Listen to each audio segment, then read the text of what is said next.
What's happening, folks? Welcome back to Celtic Fans TV. It is finally here. It is Champions League Group Stage draw day. This is the live watch-along. We're going to be here from now through until the draw finishes to give our reaction, build up beforehand, reaction afterwards, and a lot of chat in between. I've got Stuart with me. Stuart, I'm sure I speak for everybody watching, and yourself, that we're absolutely buzzing for this. Mate, the fever is unreal. And we've kind of prepared a few bits and bobs, and it's like getting everything ready for the big stage. I think your nerves have kicked in a wee bit as well, man, just before this. I was flatting for the last 5 minutes. Aye, that's about the stream, and then you've got the prospect of the actual Champions League balls coming out. I'm sure everybody's obsessed over who's in which pot, what group they want. Anyone in the comments should definitely start flinging in their thoughts about what kind of group they want, if they've got any questions and stuff like that. But this is going to be, so maybe you should explain everything we're going to do, and then I'll explain a bit about the logistics of how it's going to work, right? Of course. So, aye. Thanks for joining us. As Stuart says, you can get your comments in, maybe ask some questions, and we'll get to them when we can. What we're going to do first of all is talk about Celtic's new signing today, and then we'll get to the draw. We'll look at the pots. We'll also do a simulated draw live on air, provided the technology works for us. And then we'll compare that simulated draw with how the actual draw turns out. So absolutely buzzing. There's lots to add into that as well. We'll talk about stuff as we go through. But Stuart, is there any team for you that stands out above all else? Real Madrid is the one that the players have talked about. A lot of the fans have talked about. We haven't played them since 1980. It's the one everybody wants, isn't it? It's going to be. We've played every other big punching team we've played. A lot of them we've played very, very credibly against in sort of less recent past. In the video we did the other day, we reflected on some of the great moments, some of the great memories, also some of the heartbreak that there's been in the past. It's never boring with Celtic, man. But I think Real Madrid's the one everybody wants. Like that's the kind of key one. The other one that really intrigues me as a prospect, because I think it's two of the best fan bases in world football, is the Paul Lambert, Murdo McLeod, Borussia Dortmund clash. I think that would be brilliant. Germany's a really cool place. Like I think for trips, great place to watch football, mate. Aye, and the way they do football, with the exception of Bayern Munich winning the league every bloody year, like everything else about their football spot on. I would like a trip to Germany. And I think if I was to pick one, it would be Borussia Dortmund. And the big thing is, do not give me Barcelona. Do not. And I don't want Benfica either. I think you speak for us all there. Just on Benfica, though, I would take Benfica because I've never been to Lisbon. And we've got 3 chances, I think, to go to Lisbon here. Porto, which is no far away. And then Benfica and Sporting are in the same pot. So I will take any Lisbon team because it's on my bucket list to go to Lisbon. Oh, mate, absolutely. I'm desperate to go, so I wouldn't be upset with Benfica. I've got to say that. No, I mean, to be honest, I've not watched much Portuguese football recently. I don't know about the respective levels of Benfica, Sporting Lisbon, anything like that. Sporting Lisbon would be quite nice because of the colour thing, you know. Lisbon and Celtic, mate. I mean, synonymous, man. Unbelievable. Right, let's take a look at these Champions League pots then. These are pots 1 to 3 because that is who Celtic can draw. I've no bother putting pot 4 on there because, as we all know, there's only one team in pot 4 that we care about. So pot 1, if you don't know already, is Man City, Real Madrid, AC Milan, Bayern Munich, Paris Saint-Germain, FC Porto, Eintracht Frankfurt and Ajax. Pot 2, you've got Chelsea, Liverpool, Juventus, Barcelona, Atletico Madrid, Sevilla, Tottenham Hotspur and Leipzig. In pot 3, Dortmund, Inter Milan, Napoli, Salzburg, Benfica and Sporting, as we just discussed. And completing pot 3 is Shakhtar Donetsk and last season's Europa League opponents Bayer Leverkusen. So, Stuart, the level there is unbelievable. You could argue that pot 2 is actually stronger than pot 1 and some of the teams in pot 3 as well. Unbelievable. No, it's really, really strong. Obviously, there's a very, very strong chance of a trip to either Spain or England in pot 2. I think if I was to pick one of the two, I always think in a kind of Battle of Britain sort of type situation, I think it's different. It's different. There's a different dynamic to it. And I think that could play in Celtic's favour, despite the strength of these Premier League teams and obviously the ridiculous amounts of money involved. So I think that could be something that plays in Celtic's favour. For pot one, you want to bring the seedings up again? We'll just have another wee glance at them there. So just to kind of talk through, I mean, I think there's a clear team that if you were wanting to pick a winnable opponent, it would be the wonderful Eintracht Frankfurt, who did us a wee bit of a favour not that long ago. I think that's who you would want for pot one if you wanted a winnable game. But then the thing about the Champions League, what makes it such an amazing competition is it's like the allure versus like the winnable game. There's different reasons to want different ties. I think in the second pot, obviously we want to avoid Barcelona. Liverpool's always a special game. Chelsea, I just don't fancy. I don't want that. Atletico Madrid would be an interesting one, but again, I don't want them. Juve, we've played quite a lot. Leipzig, maybe winnable. You could maybe look at that. I mean, I picked Dortmund at a pot 3 just because of the fact that I think it would be a really good clash of fans, but they're probably one of the most difficult teams you could get in that pot. The one thing I will say about Dortmund is, though, they're so erratic. You never know what you're going to get with them. As we've seen at the weekend, when they were 2-0 up with a minute left against Werder Bremen and somehow managed to lose the game 3-2. Oliver Burke, of all people, popping up with a 95th minute winner. What a player, former Celtic lone player, of course. Just on the Battle of Britain thing you're talking about there, we've got a great record against English teams. Obviously, you think about the UEFA Cup run, Blackburn, Liverpool. The most recent competitive games we've played against an English team was Man City in the 2016-17 group stage. Both games ended in a draw, which I don't think MD expected before the ties were played. We've got a really good record. The one thing I will say about the English teams in pot 2 is we've never played Liverpool in the European Cup or in the Champions League, and we've never played Chelsea or Spurs competitively. So now that's interesting. And also, I should say, I've been lucky enough to go to Spurs Stadium.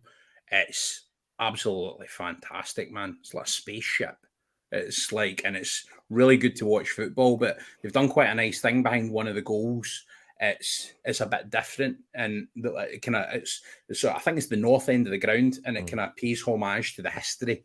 And then round about that, they've built this super modern, amazing, and if the away section is the same as when I was, because some folk will know Norwich is my English team. When I was watching Norwich beat them there, it's some seat, it's some view. It's a really, really good experience for the fan. So Spurs is one I would quite like. Although an Antonio Conte team, man, that's daunting for me. We've played faced Antonio Conte before, haven't we? In the last 16 with Juventus. Right, so will we give this simulated draw a go? See who we pull at the hat before the draw gets underway. Before you do that, actually, I'll tell you what we'll do. I'm going to explain a bit about how the actual draw is going to work, right? Yeah. So we are in, we've both got wee bits of our house that we sit in, right? I think you've got a purpose-built studio because you're far fancier than me. I've just got a flag, man. So people are going to be watching, and the nature of the modern world is you might be coming back for your work, you might be doing something else during it. We're watching at different devices, different times. Myself and Paul might be even watching at different times, but what we will do is, so that everyone's kind of in sync, if you're ahead of us at the moment that the first name gets unveiled like that, the first moment that the name gets unveiled like that, out of the pot or the ball sort of thing, at that moment, if you pause your telly, we will say, and the team is whoever it is, say it's Real Madrid. Right, that will be the moment we will say the team is that. So that is the moment to get in sync with us. We'll remind you of that just after kind of 5 o'clock as the kind of draw is coming. But do you want to talk about Haksabanovic, or will we go to, what do you want to do first? Let's do that first. Let's do that first, and we'll squeeze in the simulated draw before the official draw gets underway, because it starts at 5 officially, but we know that UEFA like to waffle on these events, so we'll probably not see the first ball drawn until 5:15. So we've got a bit of time. Celtic have a new number 9. It is Sead Haksabanovic. Was announced today. The other big news today is that we've got Callum at Celtic Park watching the draw, and then he's going to get the chance to speak to, I think, Haksabanovic. He's going to speak to a player. When it was announced, we didn't know who it was. Him having been announced as a new signing today, I think it will be Haksabanovic that Callum talks to. And we're going to have Callum on the stream once he's finished at Celtic Park to give us his reaction and to let us know how it went talking to Celtic's latest signing. So, Stuart, there's been a lot of talk about whether Celtic's business was finished or not, and the one position that everybody thought we were crying out for to complete the business was a sitting midfielder. We've got Haksabanovic. Ange has said he was looking for versatility, but further up the pitch than sitting midfielder. Would you make it? I think it says that we're not going to see much of James Forrest in big matches this season. I think that's the big thing. Like, I think it's another option. I think it's such an Ange Postecoglou way of thinking signing. It's like I think we're all sitting kind of going, oh my goodness, what a glittering array of attacking options we've got, arguing about what wing Jota should be on or Abada should be on. Should you play Maeda? What should you do? What this does is it gives you another option in that position. For the people that are unaware, Haksabanovic, he's a player that likes to play on the left, cuts in his right foot. He was in the West Ham Youth Academy for a while. Talked to one of my mates that kind of works down at West Ham. He says he's good pals with Arnautovic, so I'm not really sure what to make of that. But you've got a guy with good pedigree, 28 caps for Montenegro, who have shown in recent years that they're definitely no mugs. He's played most of his best football in Sweden, even though we got him for Rubin Kazan. Most of his best football has come in Sweden. There's one season in particular for, it's written Norrköping, but I went on a work trip once to Sweden and I was told it was pronounced Norrköping. So I'm going to stick with Norrköping, right? And I'm not talking about IKEA. And it was like 29 appearances, 7 goals, 12 assists. That's great productivity and a great return. Can play in the attacking midfield role, and has played deeper. But judging by his career thus far, it's going to be another option for off the front. But we also know that Ange likes to kind of rotate the wingers. So for those that like to see Jota, prefer him on the left-hand side, because he obviously tends to start on the right, Maeda on the left. I think if Ange's want to go like sort of really attacking and really full of flair in terms of who we've got out wide, that is what I think he is going to offer. And a lot of the kind of people that I've only spoken in dispatches. I've not spoken to anyone that's watched them really regularly or anything like that. I wouldn't lie to our good audience about that. But some of the journalists that I've spoken to that have watched them play say that this looks like that they're surprised he's not further on in terms of the team he's at or the stage he's at. And I think we're maybe the beneficiaries of the situation. Being as in Russia just now, maybe this is a talent that Celtic have managed to get their hands on. And these kind of punt signings recently, where it's like, is it going to be a Shved or like whatever, with more recently, we've got more of them right than we've got wrong, and we've just got to hope this is another one of these things. And a 5-year deal that's a big vote of confidence. I think Celtic think they're on a winner here. Aye, we've done that a lot this season, haven't we? 4 and 5 year deals. Even think back to last season with likes of Juranovic, all on long-term contracts. But the thing that stands out to me with Haksabanovic coming in is that strength and depth in the forward area of the pitch. Really good. I can't remember and versatility as well, type of player. Yeah, absolutely. I'm really interested to see what he brings, how much he's going to feature as well, because he's got the number 9 shirt. I know that doesn't mean that you're guaranteed any minutes on the pitch, but I think it kind of sets a sign of his intentions as well. He will be wanting to play, and it gives us another great option going forward. And the one thing about this Celtic team is you're confident in is our ability to attack and to score goals, and hopefully we can take that into the Champions League group stages and go and hurt some of these big teams as well. See, another wee point just very quickly on it is I think what it says to me as well is it tells me that Ange sees Aaron Moy playing in the deeper role. I think that's why he was acquired. So see the number 6 that we're looking for, maybe the signing that we've got to accommodate that void, and maybe considering that McCarthy's maybe not the player he once was and maybe not quite up to the the top level. I think Aaron Moy has maybe been bought with that, or brought in rather, with that in mind. Yeah, it's going to be interesting to see how much Moy features, because he's come off the bench the last 3 games, I think, now. So Ange clearly wants to integrate him, but it's going to be interesting to see how that develops as the season moves forward. And if he is going to play in that deeper role and maybe allow McGregor to move up one. How we approach these Champions League games tactically and from a personnel point of view is going to be very, very interesting. But we'll get to that, no doubt, later on. Let's have a look at these pots again before we get underway for the simulated draw. If you're just joining us, these are the 3 pots that Celtic can be drawn against today. The draw is taking place in Istanbul, getting underway at 5 o'clock. So those are the pots there. So many big teams. Who do you want, mate? Who do you want if you're to pick your ideal selection for whatever reason? Who you want? Well, I think the easiest way to answer that question for me is there's about 2 teams in that screen there that I don't want, and it's PSG and Barcelona. And I could make peace with Barcelona because even though we've had them so many times over the years, they're a very different team now. A lot more beatable than they've been in past iterations. Exactly. You know, and with PSG, I just can't stand them. So I have no interest in playing PSG. Same.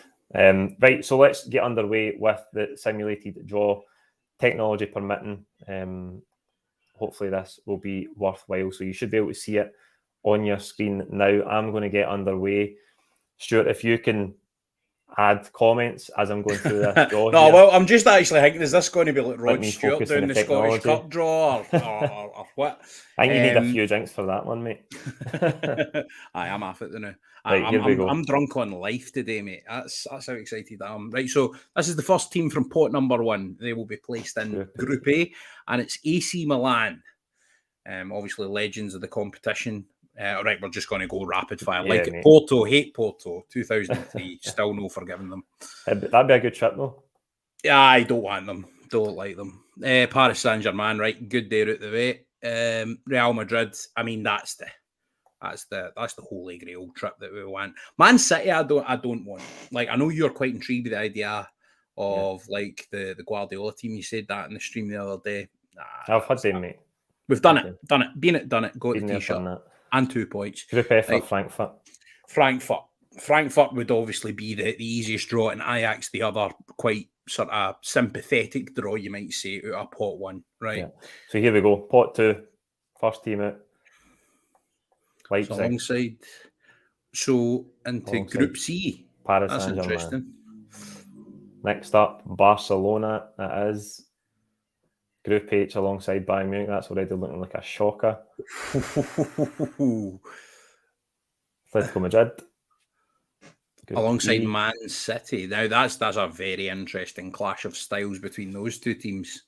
Very different propositions for whoever I would get in that group.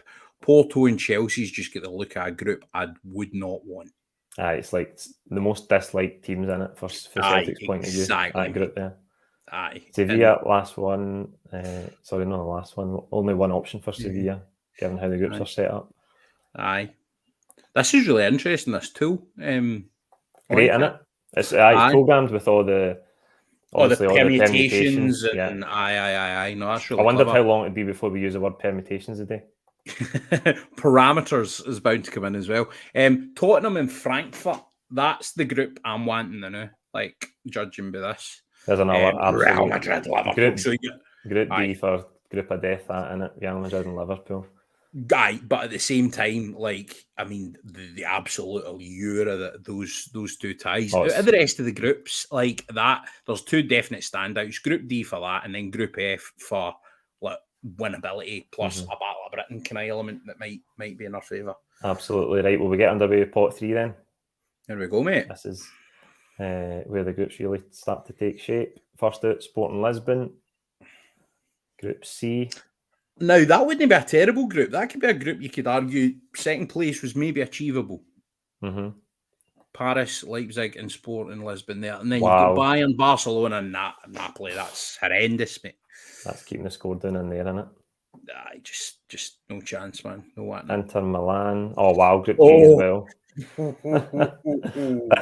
This is a great example. Group D and Group H there are a great example of what Celtic could end up with. And I was interested to hear Ange say in the press conference last week that he's got a habit of getting the absolute hardest groups through his coaching career. He's at the right club for that, because we've also got a habit of getting drawn into absolute one of the reasons groups. One of the reasons Ange and Celtic work so well together, that Real Madrid, Liverpool, Inter Milan group there, that would be proper, like, just so many layers of history and texture to it as well. Yeah. Plus, you get the Real Madrid glory game. That is glamour overload in Group D, right? Dortmund. Group A with AC Milan and Sevilla. I think I'd probably swerve the Dortmund trip in that case, but that's not a terrible group if Celtic were to end up in it. Plenty of good trips there. Milan, Sevilla, Dortmund. Salzburg. Group G. Another not terrible group. Like, we're definitely seeing a pattern here, and this could play out this way very easily, because, as you say, all the parameters are built in here, where it could be 2 or 3 hellish groups, like, in terms of the difficulty of the teams, and then, like, potentially second placeable, like, and definitely third place achievable groups. Aye, absolutely right. Next up, Shakhtar Donetsk, who, by the way, we'll maybe cover this if and when they come out the hat. They're going to play their games in Poland, I believe, given the situation in Ukraine at the minute. Shakhtar, Group E with Man City and Atletico Madrid. That looks like the group Celtic would get. That, and I don't know if you know what I mean by that. I just think that looks, because we usually get one team that we're quite familiar with, one team that just doesn't suit us at all, and then a trip to somewhere rotten. Like, and that's no me bashing Ukraine or Poland or anything like that. You had a really nice trip to Poland recently, in fact, for the Artur Boruc game. But do you know what I mean about that? It's like one really bad trip, difficult away game kind of situation. Atletico, team Disney suitors, and then Man City. Like, absolutely right. Second last team in pot 3, Leverkusen, and with Porto and Chelsea. Now we're talking about that group being full of teams Celtic don't like. I'm not exactly wanting Leverkusen, given we just played them last season. I don't know. I think we've improved though as well. We have improved, and we took the game to them over there. Don't get me wrong. Absolutely, we did. That was one of the games where I thought, like, this manager's special. So there we go. Benfica complete pot 3 and Group F, along with Frankfurt and Tottenham. I would take that right now. Group F. I would take Group F is going to be the one you're hoping for. I think Group G in that situation is not too terrible. Any shouts in the comments, by the way? Any shouts in the comments for what groups you like out of this simulation? Sam Black says Group D is my group. Are you a glutton for punishment? Group D? Wow. No, I know what he means, but because it's like that's the one that's just screams Champions League prestige at you. Know what I mean? We are finishing bottom of that group, but I don't mean to be. No, hey, do you know what? Do you know what? I don't know, mate. The Celtic in Europe at home, we can do things, mate. We can do things. This is Ange Postecoglou's team. It's the time of dream. Don't kill it yet. Here we go. Right. Pot 4. First up, Club Brugge. They've got Group D. There you go. Right. Bye-bye. Aye. Dinamo Zagreb. Group A. It's an interesting looking group. Like, that could go any kind of way. You would feel Zagreb would be the weakest there. Victoria Pilsen. Group H. So the two death groups are taking up. Oh. Next up. Rangers, would you believe it? Group G. That is the kind of group that Rangers would get, and we all know that. Now, do you know, the Champions League always throws up subplots. It absolutely would not surprise me if Rangers draw Ajax, because A, it's an easy team, right? Out of pot 1. And B, the Calvin Bassey situation, because the Champions League always throws up these wee kind of stories and subplots and narratives and stuff. So that wouldn't surprise me if that went ahead and did happen. A few people asking if we can make the pots bigger. Is that working? Right. That's about as good as it gets, folks. Right. Nice work there. Nice work there, Paul. Aye. So just comments earlier. Right. Next up, Marseille. Are we going to be last out in this simulation? Marseille are in Group E. Glad we didn't get that group. So we've got 3 groups left and I must say, out of these 3 groups, in real life, I'd be happy with any of them. Here we go, Celtic. Don't want PSG. I want Group F. Now, this is something to point out for later on. You'll notice that this says the only possible groups for Celtic are B and C, and that's because Rangers are in the Group G, the E to H half of the draw. So that will happen. So that's how that works. So we would be automatically in the other half of the draw, regardless. Yes. So I did wonder the kind of parameters of that particular aspect of it. So that's a shame because Group F is screaming out at me. Yeah. Here we go. No much longer left. Group C. There you go. So we would get PSG, but I'd be really happy with that group. I've actually been to Leipzig before. Aye, that not be a terrible group, because the other aspect you've got to consider in a group like that, well, you back the last 2 teams out, is PSG are probably likely to win the vast majority of the games, which means second place then becomes all that more achievable. So I think that's really good. That was good fun doing that. Like, I knew feel that we're going to get an absolute stinker, because that's quite generous. So I'm hoping that's a good omen, not a bad one. Aye, hopefully. So there you go. The simulation. Remember, I done one about 2 months ago. That showed you how buzzing I was for this day. Group C with Paris Saint-Germain, RB Leipzig, and Sporting Lisbon. I'll leave that up just for a couple more settings if you're just joining us or you want to see how the simulation went. The draw is technically underway. They've started the sort of introductions on the stage, and now they're showing us a montage, I think, from last season's Champions League campaign. So we are underway, but I think it's going to be another 10-15 minutes until the teams come out of the hat. Well, I did notice Paris Saint-Germain are doing their own screening of this, which I would advise that we might be slightly more entertaining viewing than listening to the French folk talk about it. But they start their actual stream at 15:15. So that says to me that there's going to be a lot of pouncing about the news. So don't worry, we're not going to miss any of the real stuff. This is where the wee complication of it, who's watching what at what kind of speed happens, and what, as we say, I think it'll be yourself, Paul.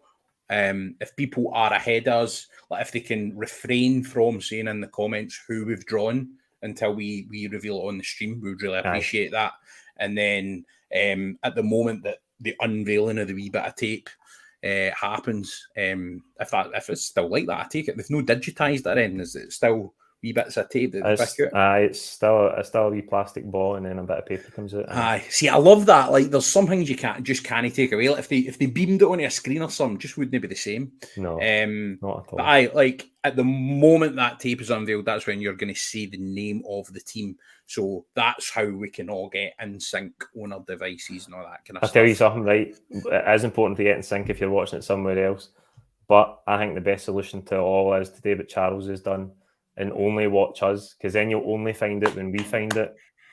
That is the kind of approach that'll be best. That's what I'm looking for. Right, I'll tell you what then. See, on that note, I'm going to stop this pure space station carry on that I'm trying, where I'm going to watch 3 things at once. Did you have earphones inside headphones there?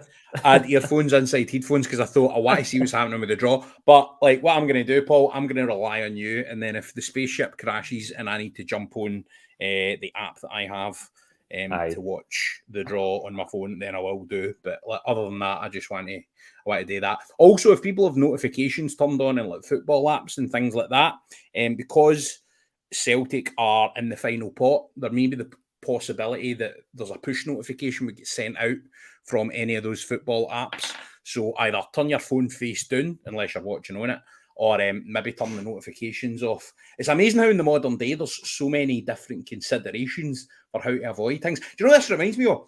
My pal at uni, Phil, he used to ban us for talking about the Fitba, like the English Fitba. This was I went to uni down south. From 4:45 or whatever time till match of the day had been on. We couldn't talk about. We could talk about championship and other leagues, Swedish league, whatever. But he used to ban us for that, and that's what a bit like this is like. It's like don't talk about it. Don't talk about it till it happens. Aye, absolutely. Shout out Chris, by the way, only watching us as well. That does put a wee bit of pressure on us, though. Best part of 1,000 people here relying on us. And relying Wow, on that's an my stream amazing working. height. Do you know what? That shows the power of the Celtic fan base, doesn't it? It shows the power of this football club. I love me. It's brilliant being a Celtic fan. Do you know what I'm going to do, right? That's not a bit of harm. I think it's the time, innit? It's the time. Let's get Scarf on trips. Let's have this. Like, we shouldn't be far away. Again, they're going through sort of clips of Real Madrid for last season showing Karim Benzema. You remember in these draws? I remember watching these draws over the years, and they'd go through UEFA's best goalkeeper, UEFA's best defender, UEFA's best midfielder, and you were buzzing for the draw to start, and they would just drag it on and on and on. So I hope that's not what they're doing tonight, by the way. Well, if they do that tonight, we'll just talk lots about teams and situations and stuff like that. The other thing is, any questions coming in? Because you can see the comments, Paul, I can't. Absolutely, aye. We just had a good question about the transfer window. Transfer window closing exactly 7 days. Do you think a favourable or nightmare draw would change our approach in the final week of the window? It's a good question, actually. Good question. I don't think it would. I think No. one of the best things about Celtic just now is that we seem to have a bit of a strategy in order, and that hasn't always been the case over the years. And I think it's obviously driven by Ange Postecoglou, and I don't think anything's going to really change it. I think bringing Haksabanovic in today is likely to be our last bit of business coming in. Maybe one more. I know we're getting linked with the midfielder from Hajduk Split as well, so we might get one more. But I don't. I think mean, see if we do that get that today is going to change what we're doing. See if we do get that player who is, to all intents and purposes, the kind of number 6 midfielder we've been talking about. Obviously, we don't really know the quality of him. I mean, I've not watched that league in my life, or for any reason. But if we get that number 6 type player in, we get a player that Celtic have identified as their answer to that question. I don't think there's anything you could complain about as a Celtic fan. I don't think there's one area of the team you could pinpoint where you could say we could have done more there. You know, like obviously things might crop up over the season. Sometimes injuries mount in one position or anything like that. But in terms of like a kind of tableau of players that you can pick for, like I'd be absolutely over the moon with the depth of it, man. Yeah, absolutely. UEFA President Alexander Cheferin was on stage there, and now they're showing us another montage. Mm-hmm. So where I'm at in terms of the stream, it's good to give you updates in case people are watching, man. In terms of just to go back to, was it Da Hoop, which is a right good screen name, by the way. To go back to the Hoops question, I totally agree with you, Paul. I think it's I think the good thing about Celtic is obviously Don Mackay came in and it looked like he was going to be sporting director and kind of lead that side of it. And I'm not sure what happened there. Like, I don't think many people know the kind of true reason that relationship didn't work out. But I have said on the channel before, in Ange Postecoglou, Celtic got a 2-in-1. They got a head coach and a sporting director. They got someone that could do both facets of the job, which is why he came in and just put the biggest plaster in the history of football across that team at the start of last season and took us to a league title, to a double, you know. And when you consider where the squad was at when the first ball was kicked last season, to let the absolutely amazing occasion of Trophy Day and all the rest of it, it's absolutely remarkable, the job that Ange Postecoglou did, and it goes well beyond just being a football manager. He came, grabbed this club, which was on the canvas, really. I mean, just lost out in 10. Absolutely. Absolutely no excuse for the mismanagement at Celtic during that period, by the way.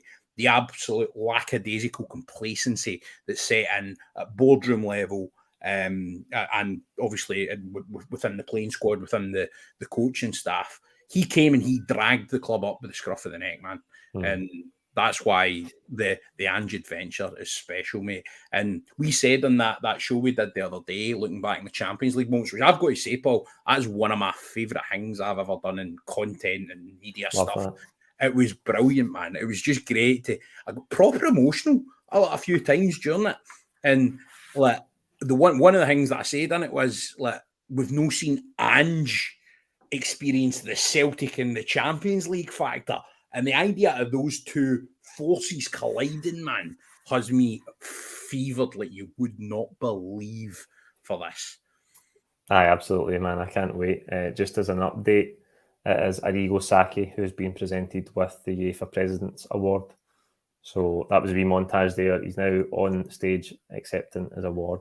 I've got a kind of slightly name-droppy-ish story. I commentated a pure random game once. It was Cesena against AC Milan. And they flew me out, and it was an amazing trip, man. Like, I got to flew to Rome, then get the train up to Cesena for the game, and it was a pre-season friendly, and it was 0-0. But Cesena were one of them. They were like a Phoenix club, like, rising for the ashes. A story that we've seen in other places in football. And like, they were just kind of, they came up against the might of AC Milan, multiple European champions, like one of the greatest teams in the history of European football. And they gave them a right going over. It ended 0-0, but Cesena were the better team. But just in front of my commentary position, which I could only describe as being like, see, like somewhere your grandpa would keep pigeons, right? Like that's what it was like, right? So I'm in this ducat, and then about, I don't know, 10 feet in front of me, we're sitting Arrigo Sacchi and Paolo Maldini, because Paolo Maldini's boy was playing in the game. And I can just remember at that moment, I'm like, whoa, that's something. You know what I mean? Don't know any Italian. Ciao. That's a good story, mate. Very good story. Saki's still up accepting his award. Veshman Chowdhury is asking the questions.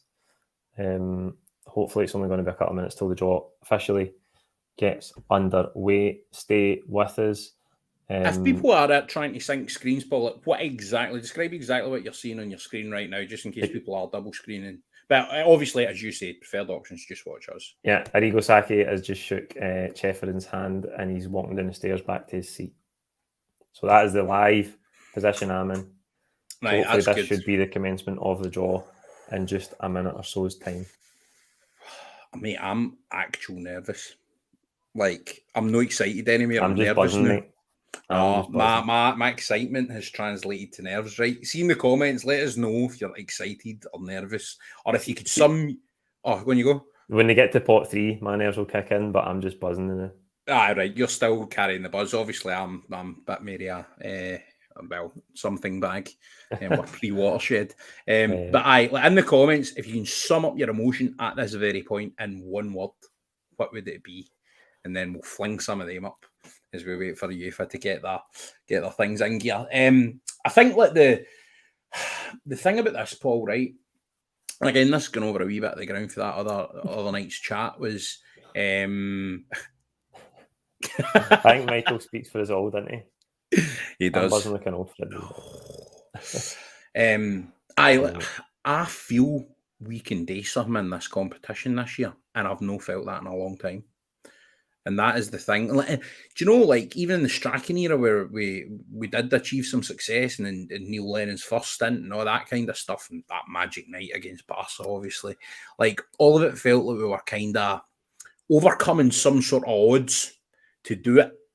Whereas the Martin O'Neill team, which never did make like the knockout stages, always felt like it was capable. And it's almost a shame that we saved all the good away performances just for that UEFA Cup run. Although obviously you would never change that. But if you could just have had one of the performances in a Champions League away game under Martin O'Neill, that would have been great. I always think he overthought the fact it was a group situation. Whereas I think Ange Postecoglou is totally different. I think we will go out and we will attack teams. But I don't think it'll be kamikaze either. I think it'll be sensible, and it'll be within the flow of the game and ensuring that the game management is right. Unlike Brendan Rodgers counter-pressing away at the Parc des Princes when you're already 6 goals down. No chance, man. Not at all. Right. Ham at Alton Top has just delivered the Champions League trophy onto the stage. I reckon because the draw's in Istanbul and the finals in Istanbul, that Ham I mean, at Alton I think Top, they could have done a bit better than Alton Top, man. I think so, but see if he's just finished playing, they often get like Champions League final ambassadors. I think they often pluck somebody that's just finished playing, so maybe he is at this season. Yaya Toure is also on stage now, so he's obviously going to be involved in picking some balls out the bowls. MD feeling like doing the chant? No. Oh, mate.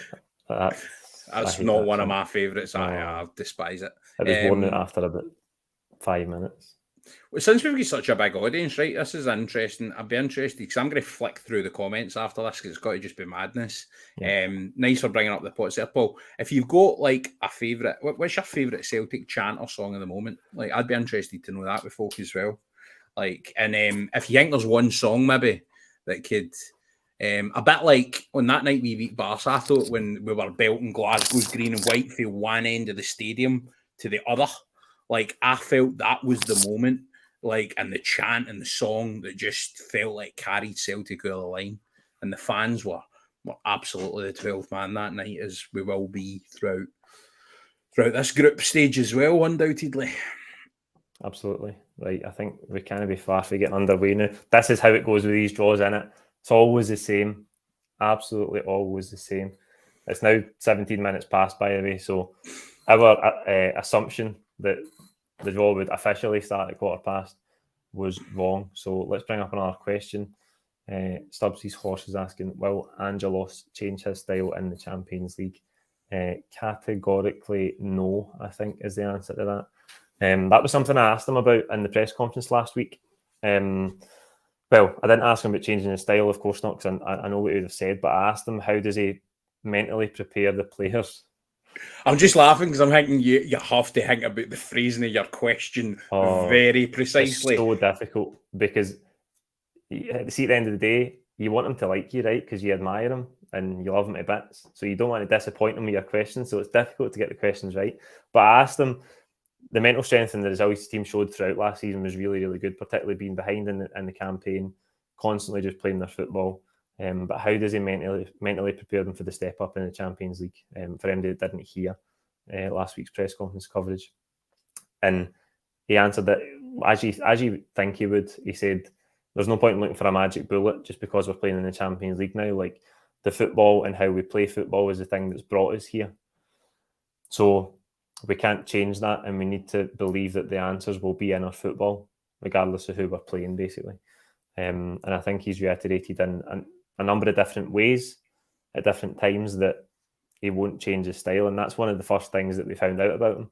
When I spoke to Scott McIntyre in Japan, he was like, doesn't matter who the opponent is, you're going to play all out attack. Doesn't matter what the score is, you're going to play in his philosophy at all times. You're not going to take a back step against any opponent. And I think that is how he wants the team to play. I think that makes this Champions League campaign equally exciting and frightening at the same time. Not half, mate. It should be entertaining to see how it goes. I think if we can get it right, there's obviously a range of factors that you need to collide at the one time to get a result against some of these big teams, but it'd be brilliant to see an Ange Postecoglou Celtic team take some scalps this season. That's the one prediction I'm making about this season is we are going to beat a big team at home. Like, it's going to happen. Like, I can see us also having frustrating results against teams where we think we should do better because it's just Celtic, innit? But I'm no surprised by the manager's answer to that question. The other thing that I would say is, I think you saw the way we'll approach it by the way we approached it in the Europa League. You saw that. You saw the way that it's going to go. But this team can score against, like, anybody. Maybe that Real Madrid in the Champions League final last year, maybe that's one exception, but that's the final of the competition, right? But group stages, we can score against any team. I genuinely believe, definitely at Celtic Park, we'll get goals. The big question for us is, can we avoid conceding them at the back? But I think we do have the variety in terms of different areas of the team. So Maeda's defensive work, for example, the way that he tracks back and covers, really vital for Celtic. Sorry to just butt in. Reshman Chowdhury is just about to hand over. This is it, troops. I think this is it. Finally starting. Yaya Toure has took up his position. Hamid Altintop is on the other side. So we've got your man that's overseeing the draw. I forget his name. I'll probably find out in 2 seconds. It's not Gianni Infantino. I think that's who it maybe used to be. He's obviously too many negative headlines about him at some point. He's obviously going to run through. It's Giorgio Marchetti, small guy with the glasses and the grey hair. He is going to run through all the permutations and all the rules, and then good shout, Mark. Mark knew it was Marchetti. There you go. He's going to run through all that, and then we'll finally get some teams out of some pots. It'll be pot 1 first, and it's not really until pot 2 they'll start to take any shape, where the country protection comes in and different teams go on different sides of the draw. I mentioned when we did the simulation about 20 minutes ago. That was such a good rival teams totally showed that perfectly. It was a really good reason to do the simulation other than just for a laugh. I found that taught me better than somebody explaining it would. Do you know what I mean? Aye, absolutely. So there's lots of instances of that across Europe, rival teams that maybe can't play in the same night. There's obviously broadcast considerations for teams from the same country. I dread to think the sort of admin that needs to get into this type of draw when there's all these things at play. But looks like we're about to get underway.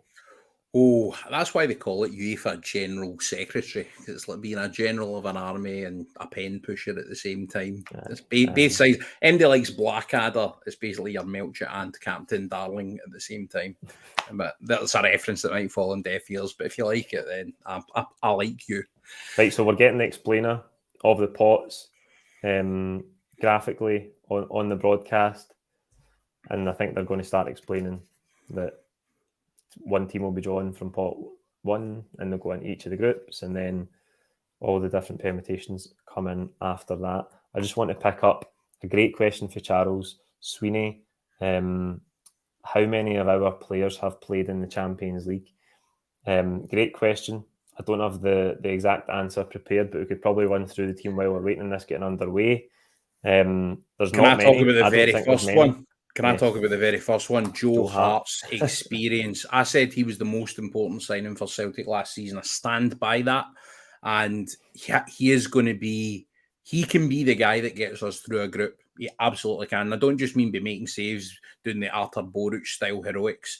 He is going to be the man that is leading that back line. And in terms of that back line, being able to withstand the best attacking talent the world football has to offer, having Joe Hart in there is going to be absolutely massive for Celtic. And he is a big, big reason that I think we've got a chance. Yeah. So Callum McGregor, of course, as well for Celtic. He's been a scorer in the Champions League for Celtic against Bayern Munich in 2017-18. James Forrest as well. He's obviously seen more than a few Champions League campaigns in his time at Celtic. Other than that, I mean, go through the team. Juranovic, don't think he played Champions League at Legia Warsaw, probably qualifiers, but never the competition properly. Carter Vickers, never. Jens, never. Starfelt at Rubin Kazan, I doubt it. Greg Taylor's never played. The ground. Yes, Greg Taylor's never played Champions League at Celtic. Only Europa League since he arrived. Yakimakis at Athens. Doubtful. I don't really see. I don't see much other experience in the squad. We'd need to go through it and have a fine tooth comb because there's that much European football now. Right, like you can't remember who's in. Well, I especially showed that in that video the other day. I couldn't remember if it was a UEFA Cup game or a Champions League game. You asked for Champions League info. Sorry, on you go. No, it's not underway yet. I just wanted to add in that all the players for Japan never played Champions League. Jota, I don't think made any competitive Champions League appearances for. Just in the Japanese though, that's a really fascinating one for me because you sometimes see these players that come from the other continents. South America obviously being the most notable one, but you've seen the likes of Minamino, not so much at Celtic, Celtic at Liverpool. But look, there's players from Asia have made a real impact in the competition, none more so for Celtic than Shinsuke Nakamura. If we can get some Naka-like performances, and by the way, I think Ryo Hatate and Kyogo Furuhashi in particular have the ability to make a huge impact in this competition for Celtic Football Club. And I think Daisen Maeda is going to be absolutely vital for us in terms of, might no start games. Against the ball, mate. Against the ball. Massive. He's going to be huge. Massive. So not a lot of Champions League experience through the team. The other thing is that a good thing though, right? Because the other thing I wanted to pick up on, sorry, just before you go, is that shout out to Chris and to Dougie for Tony Ralston. We forgot about him. He has played Champions League football for Celtic. Not this incarnation of Tony Ralston, but Tony Ralston's a much better footballer now. He is, and the one thing is, like, my favourite moment in his career was the way that he snarled at Neymar. Anyway, despite the way the game went, that was definitely about the only crumb of comfort you could pick up for that particular dog's breakfast there display. So on screen now is another montage, believe it or not, is a montage of all the teams for pot 1. So I think once this is out the way and it's just finished now, we're going to get the first team out the hat. And again, if you're watching this somewhere else, we can maybe use this as a point to sync where we are on the stream and where you are if you don't want to find anything out at different times. And please don't say, if you're watching a wee bit of Hideas in the comments, don't spoil it for folk that are maybe... We can avoid the comments, mate, though. We can not see the comments. So maybe for other people on the stream, it would ruin it. So I think Yaya Toure is going to pick pot 1. Oh, I'm nervous, mate. Marchetti's just making sure that he knows how to take a ball out of a bowl. So he gave it a spin. Yaya Toure's picked the first ball out. He's unscrewing the lid. So if you want to sync your stream, do it now. First team out. He's unfolding the bit of paper. We're here at last. First team out is Ajax. So Ajax are the first team drawn from pot 1. 1995 winners of the competition. That's the kind of stuff they'll be saying now. Yes. Well, I've got all that sort of stuff here. Oh, right. Okay. I've prepared my own commentary notes. Came prepared. Eric Ten Hag has obviously left. And he has. Alfred Schroeder is now in charge of Ajax. Is he Schroeder? Is he Schroeder than Ten Hag? Don't know. After Monday night's performance from Man United. Right. Next team. Next team up, FC Porto out of pot 1. FC Porto. So Ajax went into Group A. FC Porto, I believe. I'm wondering if I'm going to go analog here and take a pen and paper it. So FC Porto out of pot 1. Second team out of pot 1. I believe until any permutations come in, they're just allocated alphabetically into the groups. So I'm sure Ajax went into pot A, Group A, and Porto went into B. Third team out, pot 1, FC Bayern Munich. We faced them before. We know that. Twice in the group stage, 2003-04 and 2017-18. We have never beaten Bayern Munich, of course. And Bayern Munich winners of the competitions. Bayern Munich are Group C, is that right, my friend? Because I'm just writing names down here because I want to have them in front of me later. Group C, yes. Group C, Bayern Munich are Group C. Mm-hmm. By the way, can I just say I love the contrast between me and you, Paul? It's like you've got everything all electronic, singing and dancing. I'm sitting here with a pen and paper. Eintracht Frankfurt are out next. Another German team. Second German team for pot 1. I think they'll be allocated to Group D. Obviously, last season's Europa League winners. But they're also a German team. Okay, they might go to the other half of the draw, broadcast-wise. Okay, right. So at the end of once pot 1's complete, they'll show us exactly what group each team is in. Oh, then I have to write rapid. Right, okay. My handwriting might not work. You might just need to follow Paul's guidance as we go here. AC Milan next out of pot 1. The groups at this stage are obsolete because there's no any other teams in them. It's just a letter. Yeah. So Group E, AC Milan on Group E. So on that basis, I think Frankfurt might have gone into D.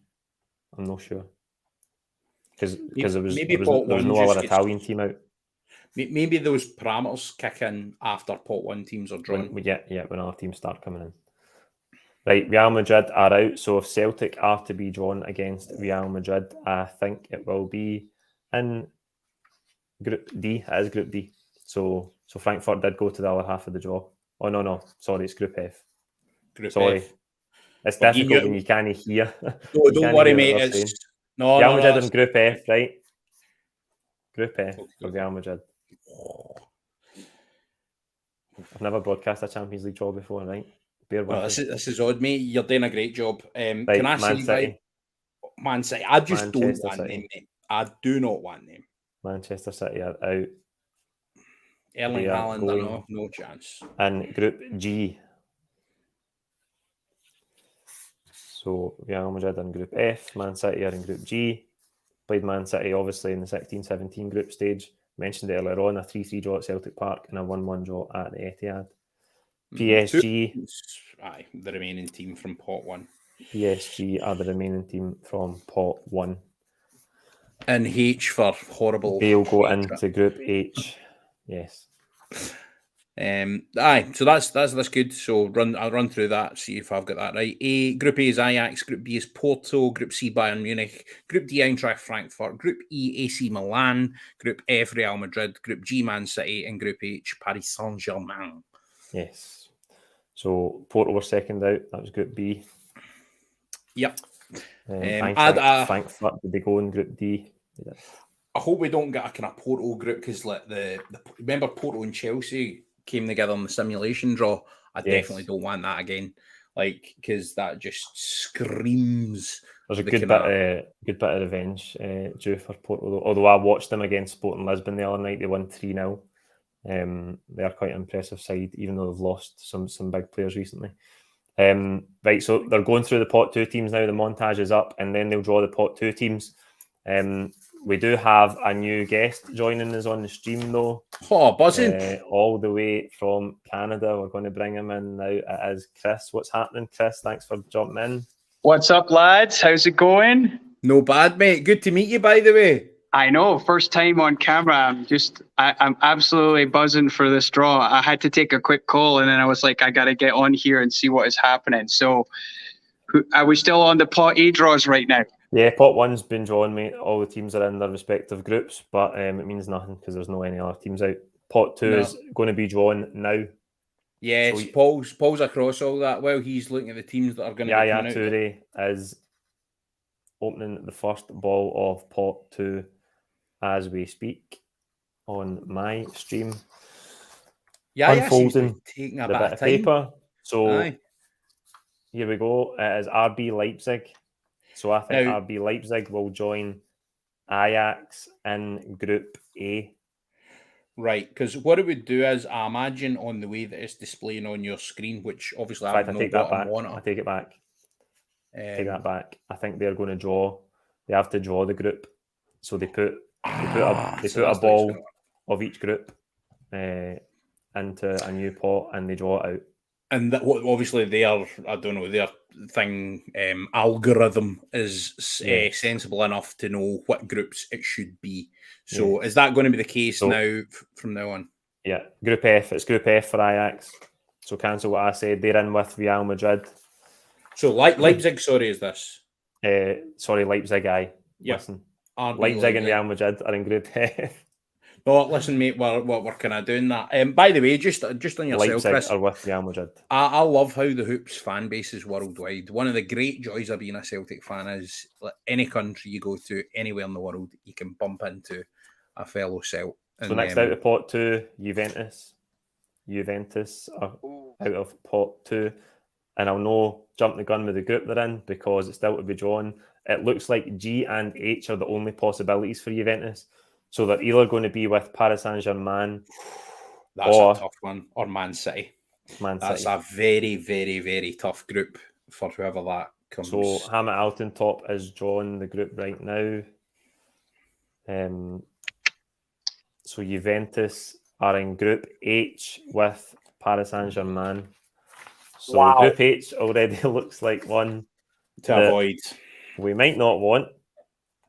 but could So, get.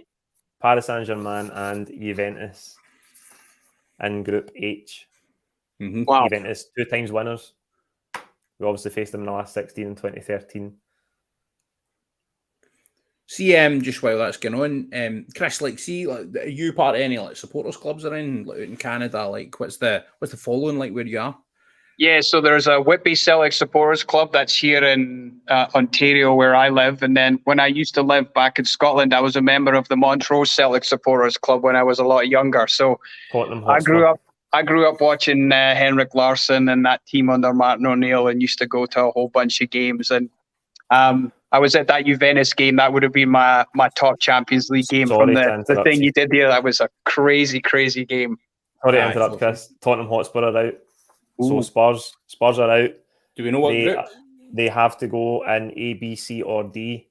It's Hamilton Top is drawing it now. So Spurs are in Group D with Eintracht Frankfurt. Oh, that was already sizzling for me as the group that I'm looking at. And Was that not the case in the simulation? Were Frankfurt and Spurs not together? I actually think you might be I think right. it was Frankfurt, Spurs, and Sporting Lisbon. We should probably take a screenshot of that simulation to look back to. We'll be able to watch it back, mate. So Frankfurt and Spurs are in Group D. Next team out of pot 2 is Liverpool. 6 times winners. Celtic have never faced them in the European Cup or in the Champions League. That's a great start. You would have just thought, given the familiarity UEFA between Cup the only, clubs. yes. So they can only go in A, B, or C, and I think that's because Man City are in the other half of the draw. And Spurs That's are in almost Group certainly D. a broadcasting stimulation. Yep, Spurs So are they in can only Group go D in as well. A, B, So or C. Spurs are in Group A. Spurs are in Liverpool. Group A. Is this Liverpool? So or Spurs? Liverpool in Group A. That's all right. With So it's Ajax. cool between us. We've got this. So it's Ajax and Liverpool in Group A at the moment. Ajax and Porto in Liverpool, Group B. Bayern in Group C. Group D's Frankfurt and Spurs, which is the one I want to know. Group E's AC Milan. Real Madrid and Leipzig in Group F. Man City in Group G. And in Group H, looming as the one to avoid, Paris Saint-Germain and Juventus as it stands. Yes. So Ajax and Liverpool are in Group A. Apologies. I wouldn't be against Group A there, or obviously the group with Frankfurt or the Spurs would be fantastic for us. Sevilla are next out. I agree with that, Chris. I think A and Sevilla, look good. Sevilla, I believe, can only go in B, C, or E. That's fine. I'll tell you what. Once you know the group, I'll just confirm the team, and then we'll get that. Yes. So as long as you're looking at the group, mate, you look for the group coming out. 700 people relying on us here, mate. Right, next. Group G. Group G. Group G. Sevilla are in Group G with Manchester City. I said I'd do the team and then didn't do it. I promise I'll do it the next time. Manchester City and Sevilla in Group G. I think that could be worse. And a wee trip down the road, even though we don't want Man City, but a wee trip down the road and back to Seville, which might be nice. You kind of feel, though, because it's still Pep Guardiola that's the manager, he's going to come up and he's going to be like, look, we dropped 4 points against this mob last time we played Barcelona. The one that we've seen so many times, 5 times winners, faced them in 10 occasions. Sick of them. In the competition. They can only go in Group B or Group C. So they're either going to be in with Porto or Bayern Munich. Wow. Oh. Bayern Barca would just be brutal.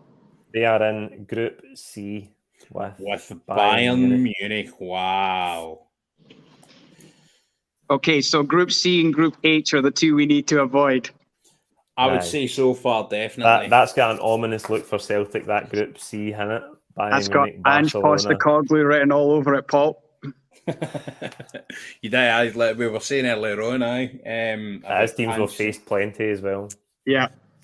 Looking so far, Group A, Ajax and Liverpool, that's looking no too awful. Group Chelsea. D, Frankfurt and Spurs. Sorry, cut across you, Stuart. Chelsea are out. And I believe Chelsea can only go in Group E with AC Milan. So Chelsea are in Group E with AC Milan because the only other available group is Group G with Man City, I believe, and they can't go in there.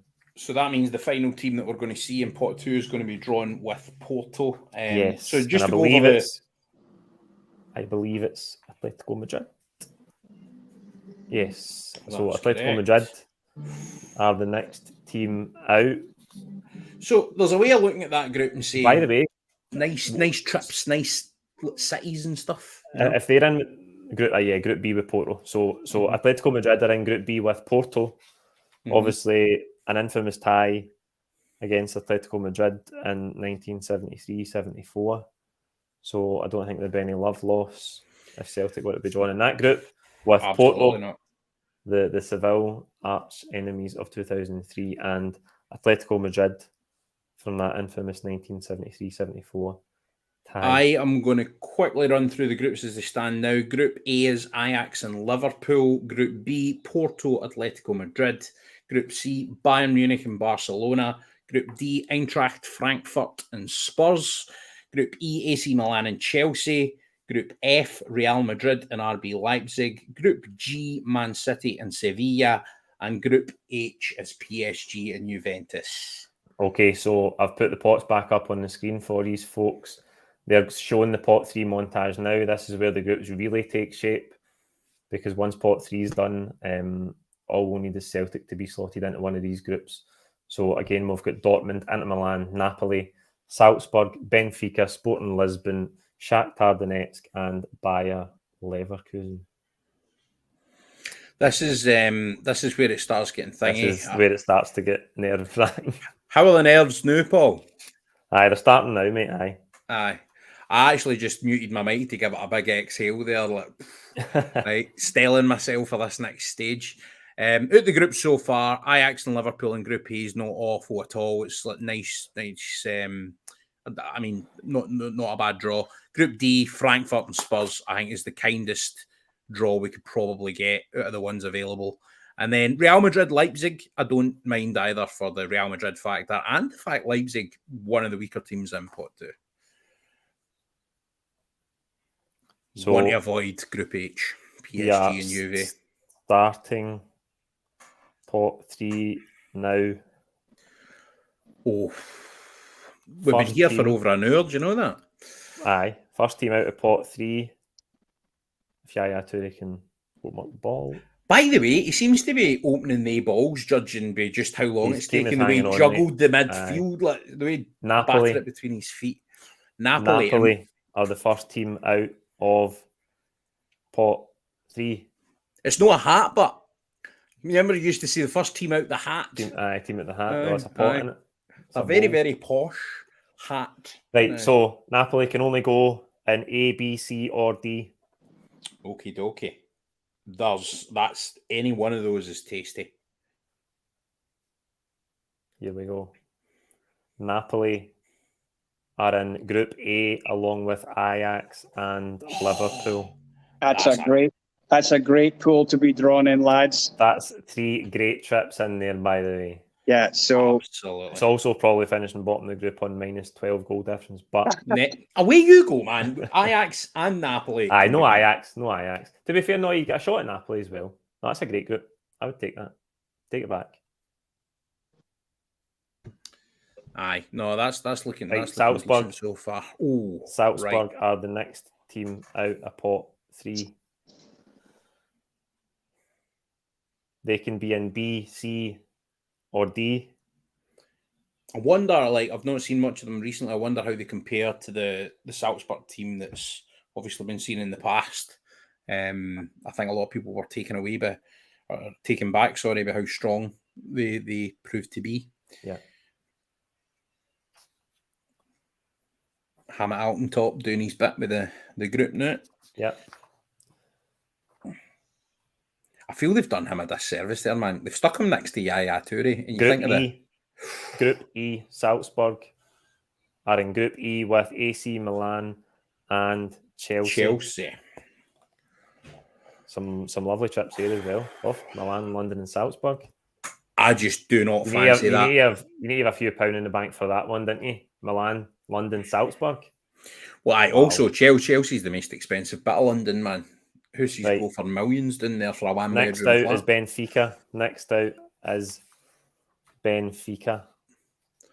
They're going to be stuck in Group C with Bayern and Barca, if that's possible.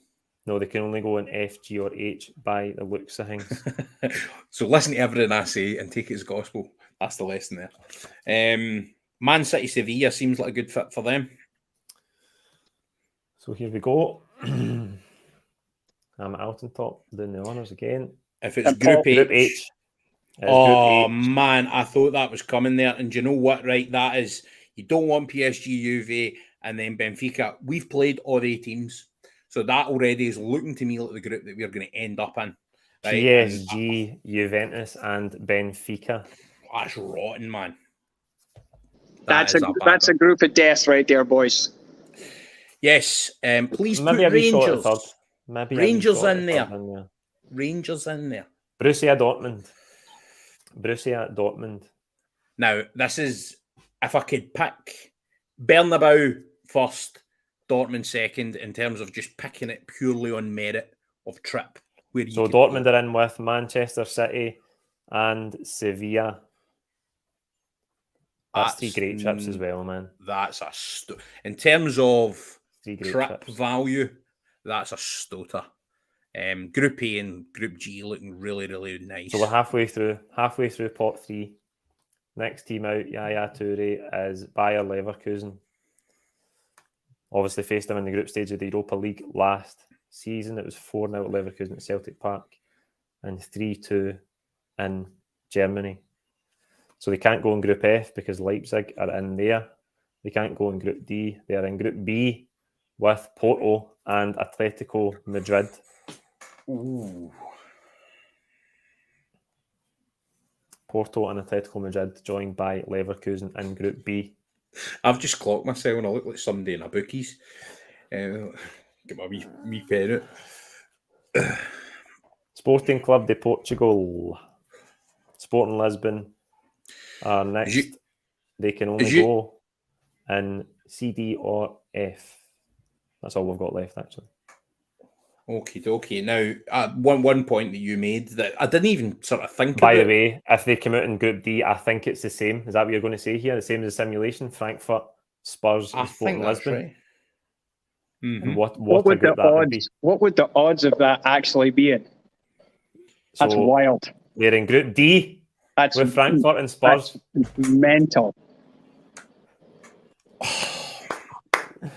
Honestly, right, that is just gleaming above all the rest of them as the one that we want, and the one that you definitely don't want another team in. Right. Next up, two to go. 2 teams to go. So it's who? I believe it's Inter Milan and Shakhtar Donetsk. Shakhtar Donetsk are next out. They can go in C or F. That will be with either Barca or Real Madrid for company. Now, the thing with A groups is either they're in Group F, so they're in Group F with Real Madrid and Leipzig. Shakhtar, who have faced a couple of times, of course, 2003, 4, and 7, 8. Massimo Donati, last minute winner, Celtic Park. That moment that was, man. Aye. And the last team for pot 3, Inter Milan. Okay. So I forget if we ever played Inter Milan in the European Cup. I can't mind, man. They're in Group C. The memory books. And by the way, Group C, Bayern Munich, Barcelona, Inter Milan. Wow. I'm going to run through them quickly, guys. This Pot is 4 next. Pot 4's next, and remember, whatever side of the draw Rangers get drawn in, if they come out first, then Celtic will be in the opposite end of the draw. So that gives us a picture, or vice versa. So Group A, Ajax, Liverpool, Napoli. Yes. Group B, Porto, Atletico Madrid, Bayer Leverkusen. Group C, Bayern Munich, Barcelona, Inter Milan. They 3 names, man. Group D, the one we want. Eintracht Frankfurt, Tottenham Hotspur, and Sporting Lisbon. Group E, AC Milan, Chelsea, and Salzburg. I just do not fancy that one. Group F, Real Madrid, RB Leipzig, Shakhtar Donetsk. Group G, Manchester City, Sevilla, Borussia Dortmund. And Group H, Paris Saint-Germain, Juventus, and Benfica. do not want the group of death. Right, so can we all, we're all agreed that the group of death is obviously Group C with Bayern Munich, Barcelona and Inter Milan, right? No, it's Group H with Paris Saint-Germain, Juventus and Benfica, because I think it's group of death. It's a group of death 1A and group of death 1B, lads. Aye, but to be honest, you would fancy us to have an outside chance of pitting Benfica for third place if the results went our way through the course of the group stage. Group C. I think Barca are an intangible, mate. Like, because it's no the Barca of old necessarily. Aye, I know, but that's why I just think PSG and Juve, and the fact, like, the reason I don't want Group H is also multifaceted. We've played all the teams. I don't want them again. Want PSG, man. Can't stand PSG. Can't stand PSG. Juve wrestled us to the ground the last time they played us in an important game at Parkhead, and then Benfica. We've played. Right, here we go. Pot 4, boys. Pot 4. Here we go. Let's go, boys. So Yaya Touri's about to draw the first team of Pot 4. Oh, mate. Just a reminder in case you don't know that this could be Celtic. Here we go. First team for Pot 4. Who is it going to be? First team for Pot 4 is Celtic. So we can go anywhere. We can go in A, B, C, or D. Celtic can go A, B, C, or D. Oh no, we can go anywhere. In fact, sorry, we can go anywhere, mate. Yes, sorry. It's because they've got them. Anywhere. They've got those 4 groups flashing red. Oh, that's my mistake. I thought it was the 4 red ones we go in. We can go anywhere. Give me Group D. Michael Nicholson zoomed up. Shot of Michael Nicholson in the crowd there. Who's it going to be? Oh, Group D I want. Is that what you want? Celtic are in Group F with Real Madrid, Leipzig. We go Real! And Shakhtar Donetsk. We go Real Madrid! Oh, man! Bernabeu! We're going to the Bernabeu. There you go. Real Madrid, RB Leipzig, Shakhtar Donetsk, and the champions of Scotland, Celtic. What a buzz. And by the way, Leipzig and Shakhtar Donetsk could have been worse. Right. Agreed. That's the best balance of we wanted Real Madrid, we've got them. Leipzig and Shakhtar. Shakhtar playing games not even in their home country. So that's obviously a factor in there. RB Leipzig, one of the weaker teams in that pot. Real Madrid, you would back to beat both of those teams, like at least get 4 points, and definitely beat them at the Bernabeu, like maybe even home and away. Celtic have a chance, mate. Marseille are in Group D. So Marseille what a are in group with that is. Frankfurt, Spurs, and Sporting Lisbon, right? But I need to get back to the Celtic group because this is what we're here to talk about. Nobody else is interested in any other teams in pot 4. Right? That's absolutely right. This is a once in a generation opportunity to watch Celtic play Real Madrid. I'm absolutely over the moon. That's amazing. Absolutely over the moon. In case you don't know, we haven't played Real Madrid since 1980 in the quarterfinals, where we won the first leg 2-0 at Celtic Park and we lost 3-0 in Madrid. It is the first time in a generation that Celtic are going to face Real Madrid. In my lifetime, I was born in 1981. In my lifetime, we've never played Real Madrid. And surely in everybody's lifetime. In any other lifetimes, probably a lot of the people watching the stream. If you actually, I mean, especially if you attended any of the Real Madrid games, please get in touch in the comments, man. Let us know. But when everybody spoke about the Champions League group this year, right, it was like the one team with no HUD. Who's the one big giant with no HUD? The biggest one of them all. And the biggest giant of them all is coming to the best stadium of them all. And I could not be happier, man. Happy as Larry. Like Copenhagen, just as like order of business, keeping this going. Copenhagen are in Group G with Sevilla, Dortmund, and Manchester City. So does that mean the other mob can only go in A, B, or C? A, B, C, or D, mate. So that means that the options for Rangers are Ajax, Liverpool, or Napoli, Porto, Atletico, or Bayer Leverkusen. They can only go A, B, or C. A, B, or C, so they can't go D either. Done. Marseille are in Group so D. It is.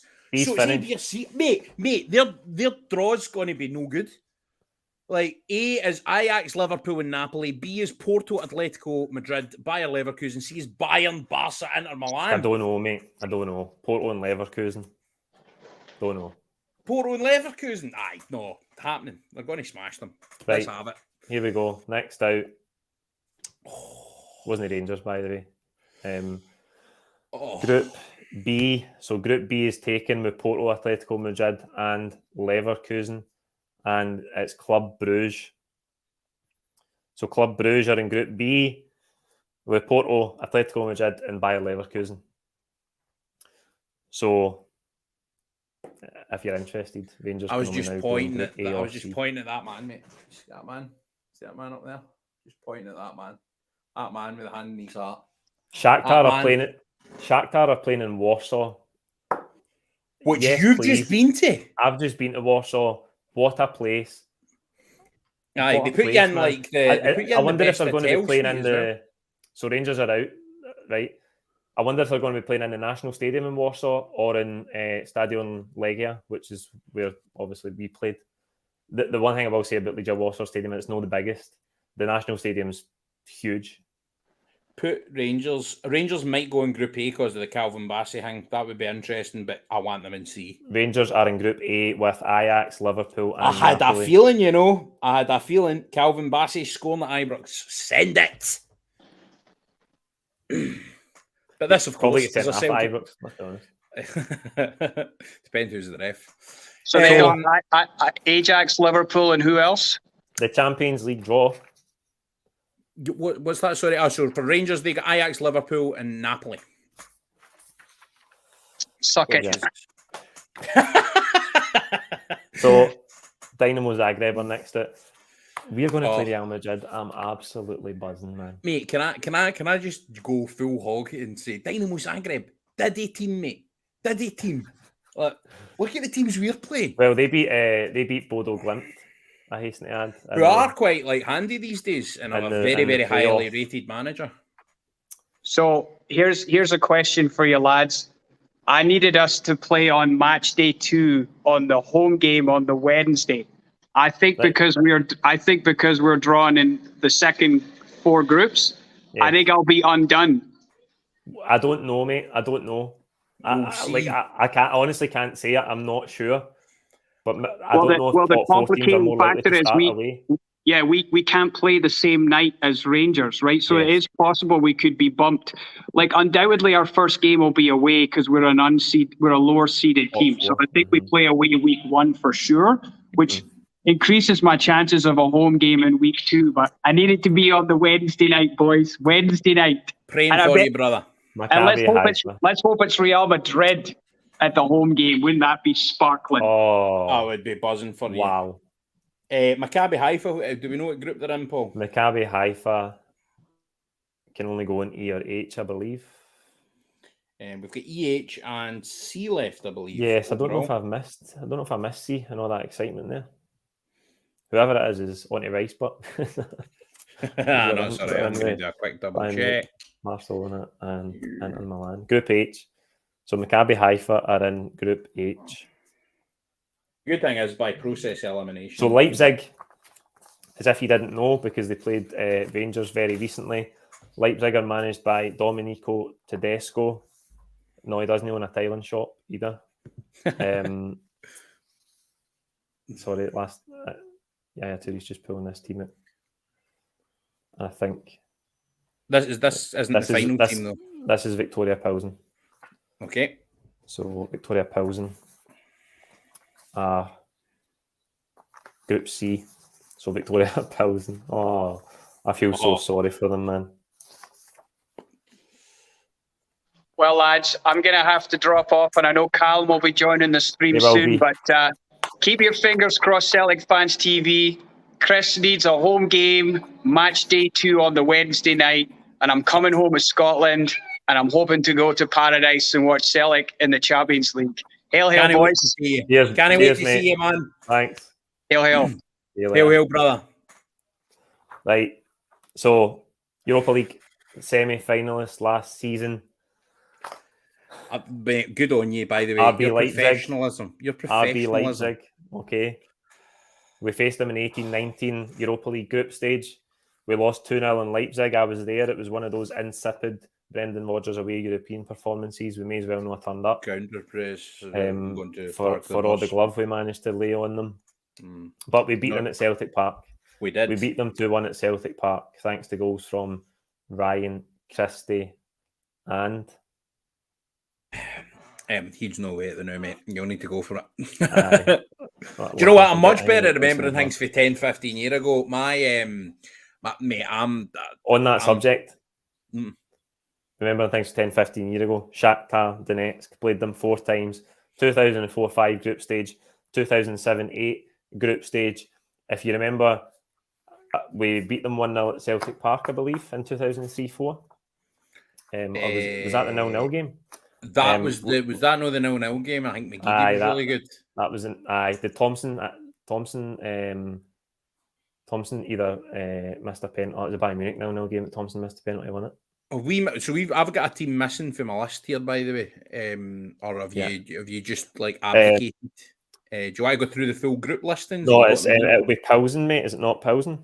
I've maybe just miswriting a couple down. I'm incomplete in Group C. Group E. Sorry, Group E. Yeah. I don't have the final team. AC Milan, Chelsea, Salzburg, and one other. And then Group B. But we can work all that stuff out. Group B, Club Brugge and Group B, mate. Club Brugge in Group B, and then who's the remaining team then? Process elimination for Group E, and then I'll run through them. Sorry, ask me that again, mate. The remaining team in pot 4. I've got one missing from Group E. The pot 4 team from Group E. I don't have it. Right. I'm trying to get it, but I don't have it. You carry on. Mate, I lost. I lost it after Celtic came out, mate. I've got to say. No. Don't worry about this, mate. Right. So, what we've got to look forward to is Dynamo Zagreb are in Group E. You're a legend. You did actually say that, by the way, but at that point, I called them a Diddy team and forgot what. So you did. You've through us. That's me, mate. Diddy team, Diddy streamer. Right. Okay. Shout out to the comments, by the way. Few contributors in the comments telling us that Zagreb were the other team in Group E. But who cares? In case you missed it for any reason, which I'm sure you didn't, Celtic have their wish. They have been drawn with Real Madrid in Group F, and completing the group is RB Leipzig and Shakhtar Donetsk. So both with Shakhtar and Leipzig we've played in my lifetime, sort of modern era. Obviously, Shakhtar last time was 2007. 2008, Leipzig in the Europa League in 18-19, but Real Madrid never for a generation since 1980. What a buzz. We're going to get to go to the Bernabeu, the newly refurbished Santiago but it's winnable games, mate. Leipzig and Shakhtar, winnable teams, mate. Like, I hope I'm not cussing anything, but like, do you know what, right? See if we lose 5 games and beat Real Madrid at Parkhead, mate. It's a success for me. I don't care. That is all I want to do. I want to beat Real Madrid and I'm done, mate. That's fine. You can sign off with that. Aye, absolutely. What a buzz. Mark in the comments is doing us a service here, by the way. He has typed up the groups, which is useful. If you've missed them, you don't have them to hand. Mark, do you want me to? Would it be helpful if I ran through them verbally as well? I'll do that very quickly. So, Group A is Ajax, Liverpool, Napoli, and cue the boos, Glasgow Rangers. Right? B, Porto, Atletico Madrid, Bayer Leverkusen, and Club Brugge. C, Bayern Munich, Barcelona, Inter Milan, and Victoria Pilsen. Group D, Eintracht Frankfurt, Europa League champions, Eintracht Frankfurt, Tottenham Hotspur, Sporting Lisbon, and Marseille. Group E, AC Milan, Chelsea, Salzburg, and glad we weren't Dynamo Zagreb that I forgot about. Group F, Real Madrid, Rasenball Sport Leipzig, and Shakhtar Donetsk, and the mighty Glasgow Celtic, my man. Group F, brilliant. G, Manchester City, Sevilla, Borussia Dortmund, FC Copenhagen, Group H, another one I'm glad we avoided, PSG, Juventus, Benfica, and Maccabi Haifa. So there you go. That rounds up all of the groups.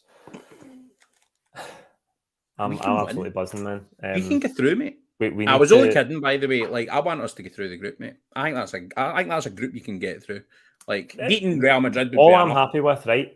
I'm just happy that we're not in a group where we are genuinely making up the numbers. See, if we were in Group C, we can dress it up as glamour all you like, right? But Munich, Barcelona, Inter Milan would have been like, aye, right, brilliant groups, but I think there's a few other ones. There's a few other ones where it's really, really, really difficult. Group H, I think PSG, Juve, Benfica, and I don't like the look of Group E. I think AC Milan, Chelsea, and Salzburg's hard as well.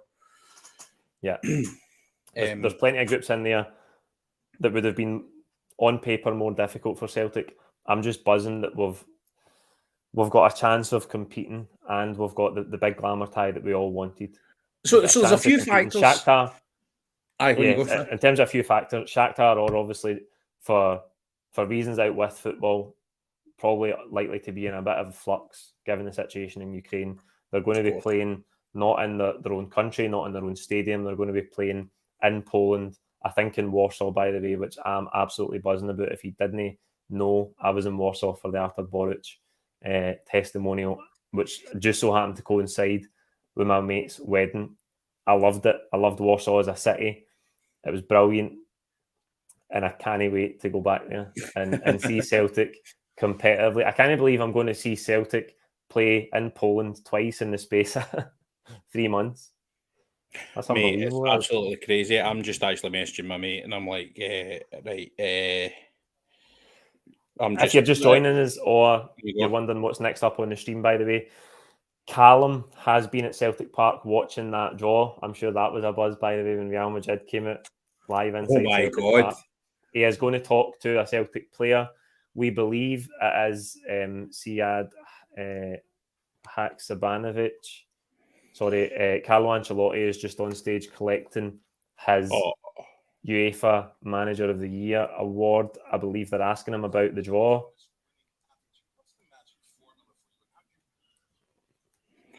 So while you're watching that, right, and trying to listen to it, I will say that Carlo Ancelotti has the single greatest eyebrow in history.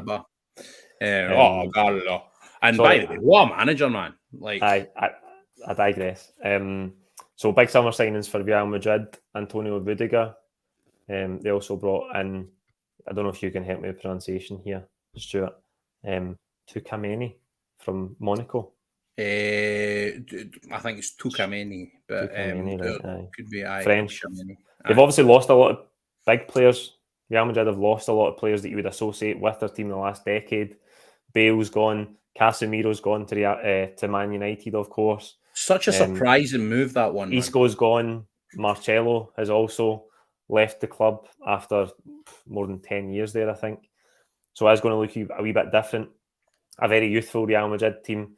The thing I was impressed with last season, apart from the fact they came from the jaws of defeat in every single knockout round, was their ability to change it up in midfield and bring on the likes of...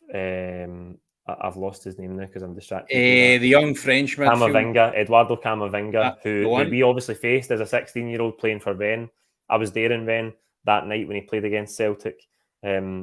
He's a great young player, and you can see that they're trying to transition with the likes of Valverde, Tukameni, Camavinga to this more youthful, to replace that midfield that was so successful for them of Toni Kroos. And it's very, very hard to do. It's a hard thing to try and do, but I think the key thing is obviously the caliber of player they're trying to do it with is exceptionally good.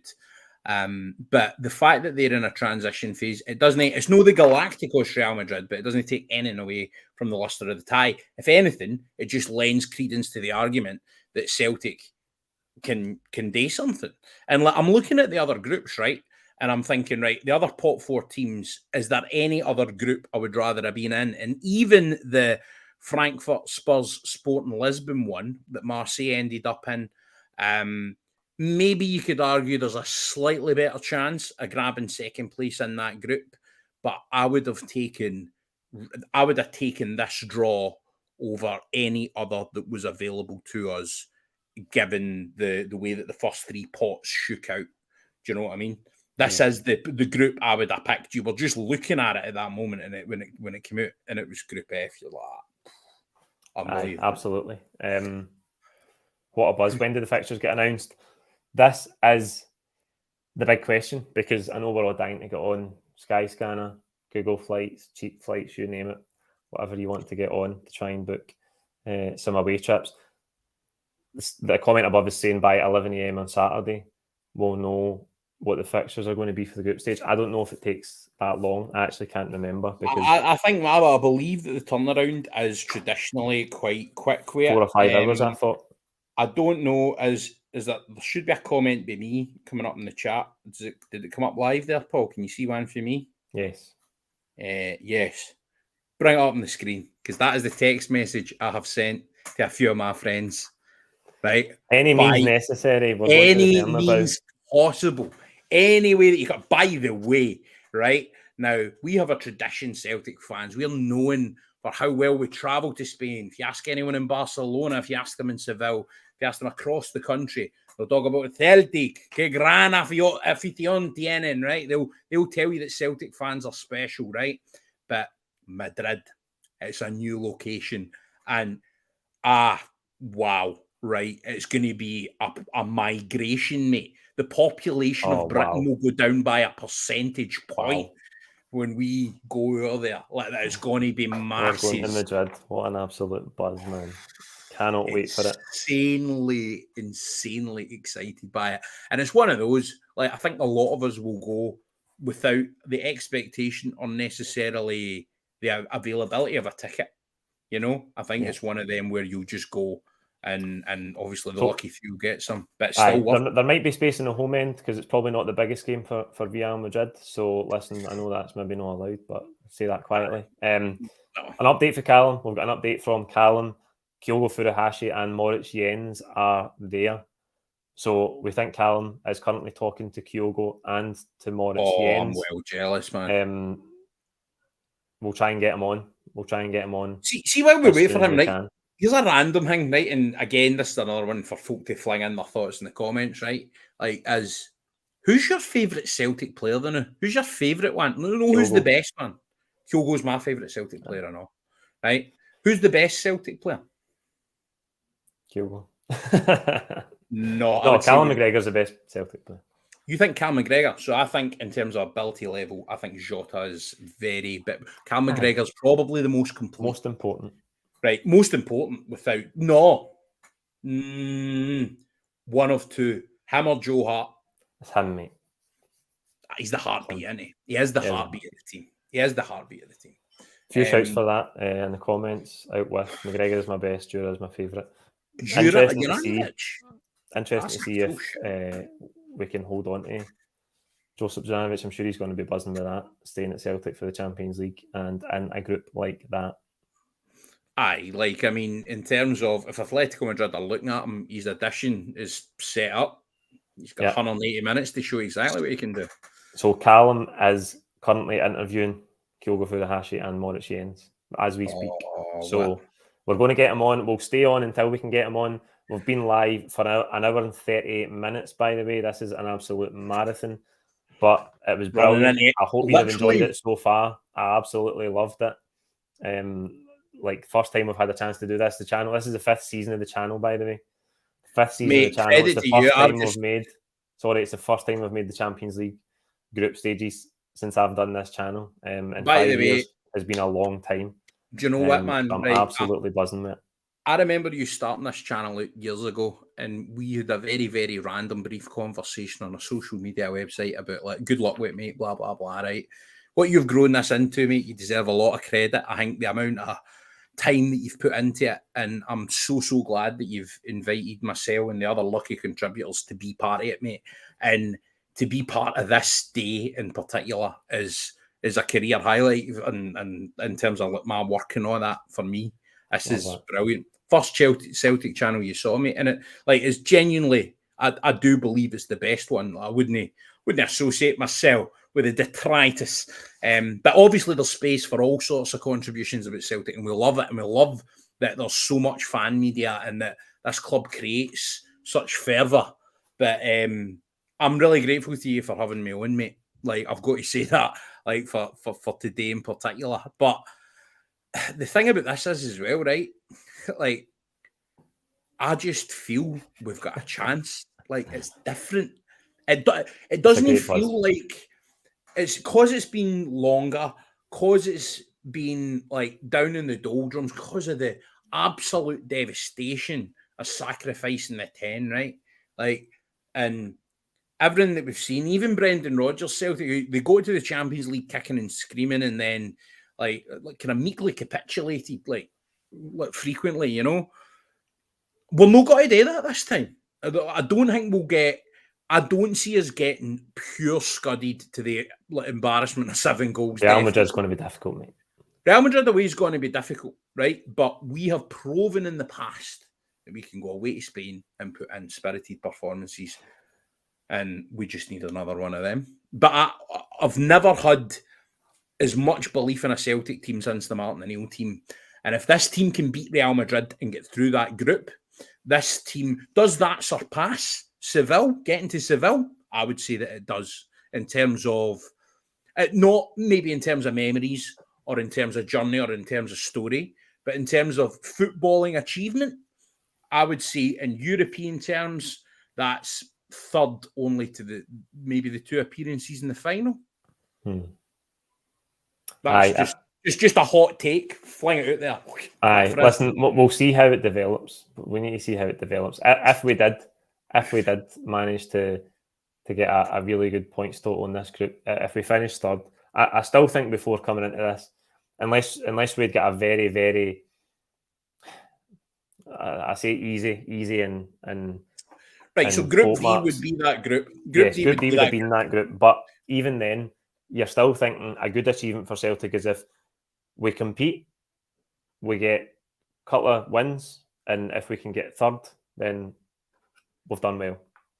Right. So what was your like? I know we're saying minimum acceptable expectation, right? That makes it sound like pure like you must do this, right? But I'm not lying when I say if we beat Real Madrid and we lose every other game, if we beat Real Madrid, I will not be too disappointed with the European campaign. Maybe disappointing if we don't drop into the Europa League, which, if we have a decent Champions League campaign, builds some momentum, right? So that actually brings us kind of onto this question. Good question for Charles there. What do we get for finishing third? How it works now is last season was the first time this happened. The team that finishes third in a Champions League group, I think it's the best placed third place teams, drop down to play a playoff in the Europa League, which is technically like the last 32. It's the equivalent of the last 32 Europa League. So you drop down for the Champions League if you finish third, and you play against a team who finished second in a Europa League group. This is what happened. The example forefront of my mind is Dortmund versus Rangers last season. Dortmund dropped down for the Champions League and they played in a playoff, I believe, against Rangers, and then Rangers won it. They go to the last 16. So it's a playoff to sort of replace the last 32 of the Europa League. I think the thing that everybody will do is they'll look at these fixtures and they'll count up points and they'll go, say we beat Leipzig at Celtic Park, beat Shakhtar at Celtic Park, maybe get a point away at Leipzig, maybe beat Shakhtar away, right? And then you're at 10 points and you're like, easy. It's difficult. You can never count up points, right? I think a good points total, even in this group, because we can't just disregard Leipzig. Leipzig are very good, right? They did make the semi-finals of the Europa League last year. They've got Timo Werner back, who was a massive player for them. Now that is a colossal. They're a good side. They're very well run. We know they've got the Red Bull investment. It's going to be tough.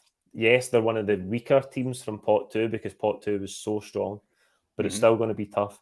I think if we can get 6 or 7 points from this group stage, and as I say, see if we finish third, that's a great achievement for this Celtic team. It's a very good achievement.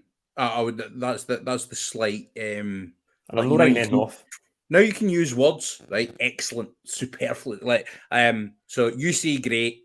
I say finishing second's great. I say finishing third's very good. And I think finishing fourth, but being competitive is still something that you can take heart from, especially if we have. As long as we can we beat. Do you know what I want? I want a night that we win a game. You know, one of those special nights at Celtic Park, because we have been starved of. We used to get them all the time at home, and we used to bemoan the away form, right? And we used to think like at home we'll come up against them to give them a game, and then that has just totally fallen to bits. Like, it's just no the case now.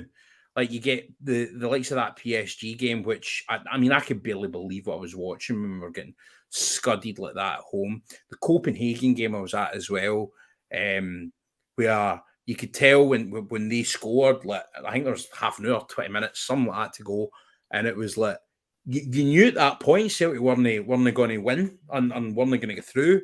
Like, you knew it wasn't going to go our way at that point. Those teams didn't have that factor, and it's been so long since we've had, for me, a Celtic team that we can get into Europe and that we believe in, that we think we can do this. And I want us to get the one thing that I would say would disappoint me is if we came through the campaign and we didn't get at least one good win, at home. At home, probably more, just for the fact of it being at Celtic Park. But if you got, like, if it was 3 draws at home and then a really impressive away victory, that would also be a very impressive group stage, you know? Yeah, and the thing is, last season, we did actually counter-attack well in the group stage, particularly away from home. You remember that game against Real Betis where we had like a Yeti up front and all that? First time I was on your channel, mate. No, that was a home game. Oh, right, sorry, you mean the away one? I remember the away game. Finished 4-3, right? But we counter-attacked brilliant. We counter-attacked really, really well. Really good. Leverkusen as well were really good. It was so early in Ange's tenure. As I say, we had a Yeti up front. We had still quite a thrown-together side, and we counter-attacked well in that game. We scored 3 goals away from home in Europe. You could obviously look at some of the defending. We did lose 4 and then go on to lose the game, but that shows that this Celtic team is a threat, and if we can carry that into this group stage campaign. And the thing about these group stage campaigns is when you play 6 games, the other results can really help you. That is absolutely right. Because if Real Madrid won away with it, it's open. Well, that's the other factor about this group, right? So if Real Madrid, if they don't come unstuck randomly in Warsaw against Shakhtar, or like Leipzig away is no an easy game for Real Madrid, especially a Real Madrid team in transition, like we alluded to, right? But if Real Madrid play against Leipzig and take 6 points off Leipzig, then it's wide open for us to go through. Wide open for us to go through at that point. I genuinely think that. And I think having such a strong team at the head of the group, and then two kind of teams that are more kind of middling in the middle, it just plays into the hand of Celtic having a real chance to go for it. And going back to your previous point about the way that we counter-attacked, look at the pace, mate. Look at the pace in the squad, right? There is pace all over the pitch. You've got Maurice Jensen, Cameron Carter-Vickers. The one position you normally associate with having least pace is centre-half, right? Probably, right? Or a big centre-forward, right? Giakoumakis obviously doesn't need it. But Cameron Carter-Vickers, Maurice Jensen, rapid, right? And then you look throughout the team, there is movement, there's fluidity, there's the ability to tuck in and do that and then spring out, and there's the ability to play more expansively and expand the field and then inwardly run with your fullbacks and outwardly run with your fullbacks and wingers. All the different types of movement that you need for European football, and all of the different facets tactically and in terms of the physicality that it requires, this Celtic team to me appears to have, right? And I think we showed, while we were a work in progress last season, and obviously we're always a work in progress, but while we were very much just trying to get to the level, right, that we reached by the end of the season, and by the kind of high point sort of in the middle of the season, then there was that wee slight maybe dip, right? I think while we were that work in progress, it was, you mentioned the Betis game away and the Leverkusen game away. Those were the two games that I watched, right? And I thought, this is a different type of Celtic away performance. And that's what makes me think this could be weird. We could end up with more points away from home than at home in this group. Very, very feasibly. Very, very feasibly, I think. And I also think that the way that, as I say, I think we have all of the tactical elements and the physicality and pace is so paramount in the modern game. And I think that what will decide it for us is momentum in matches, the points at which we can really seize that momentum and seize control of games, because control of games will come and go. And the other two key elements are taking chances when we get them and concentration defensively and in possession, concentration in possession generally, because it doesn't matter where you lose the ball, even if it's like 20 yards into the opposition half. If that means they're springing in the counter-attack, transitions are how you get the most goals in football. But I think we've got the ability to cope with that. And more than that, better than that, to create those problems for other teams. This team can do something in that group, Paul. Can you imagine the firecracker atmosphere the night we play Real Madrid at Celtic Park? That's all I can think about here. It's going to be amazing. Like, so often in these group stage draws over the years, there has been a thread of, or it's Barcelona again, or it's AC Milan again, or it's Benfica again. But Real Madrid's the team that we've wanted for years and years. Champions of Europe, 14-time champions of Europe. That atmosphere is going to be something really, really special. It's the best. I think I said this, like, I've gone that long, I'm repeating myself. It's the biggest one of them all. The biggest giant of them all. Like, you can make arguments about who the biggest team in world football is, whatever, right? Whether you like them or not as well. Whatever you think. Aye, it doesn't matter, right? Like, the biggest giant of them all is Real Madrid. They have won the best club competition more times than anyone else, and like, well more times than anyone else, right? And you're taking that big giant that has not come up against Celtic in so long, so few occasions in the history of football where these two teams have met, and then you put them in what I believe to be the best atmosphere in world football, which is Celtic Park and a Champions League night. And what that does is, we saw it was a much worse Celtic. See that team that beat Barca 2-1 we were talking about in the video the other day? That was a much worse Celtic team than this one. Much worse. And they went and they beat Barcelona. Obviously, we talked about how it was a glitch, 19% possession, all that stuff. Doesn't matter. And the other thing is, right, it's going to be entertaining. Like, we're going to be... The one thing we're guaranteed, right, is even if it's nil points, right, no points, we are guaranteed entertainment in the Champions League this season. You saw that with the way we played in the Europa League last season. And this team's ready. It's ready for it as well, I think, man. It's going to be so interesting to see the evolution of this Celtic team and see it in the Champions League, because, as I've just said, it's easy to look at games and add up points and think that because the group isn't as difficult as it might otherwise have been, that you start to think that we're in with a real chance of qualifying and your expectations get a wee bit too high. But it's going to just be so intriguing to watch how this Celtic team takes to the Champions League. What is it going to look like? We've talked so much about the approach of Ange Postecoglou and how throughout his coaching career he's always stuck to it, and rightly so. It's brought him success everywhere that he's been. But it's brave, it's attacking, and how is that going to look against these elite teams? And it's such an exciting, exhilarating prospect, and I can't wait to be there live and take it in. It's going to be something really special. Do you know another thing, right? We talked about Real Madrid team in transition. Obviously, it's still just a glittering array of world-class talent, right? But out of all the giants in Europe, right, they've all had a taste of it, right? See all the other pot one teams, right? Ajax have had a taste of it. Porto have had a taste of it. Bayern Munich, or a taste of whatever, support me. Bayern Munich. Frankfurt, actually, maybe you would say exception to that in the modern era, right? AC Milan have had a taste of it. Man City have a taste of it. PSG have had a taste of it, right? PSG, kind of, no really, given the way that transpired. But Real Madrid, they've not had a taste of it.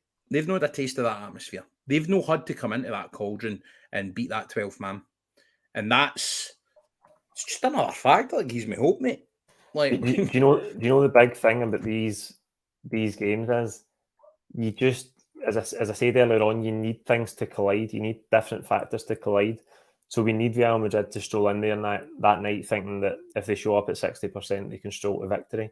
And for us to be 100% at it and to put on a proper performance of the highest level this Celtic team can muster.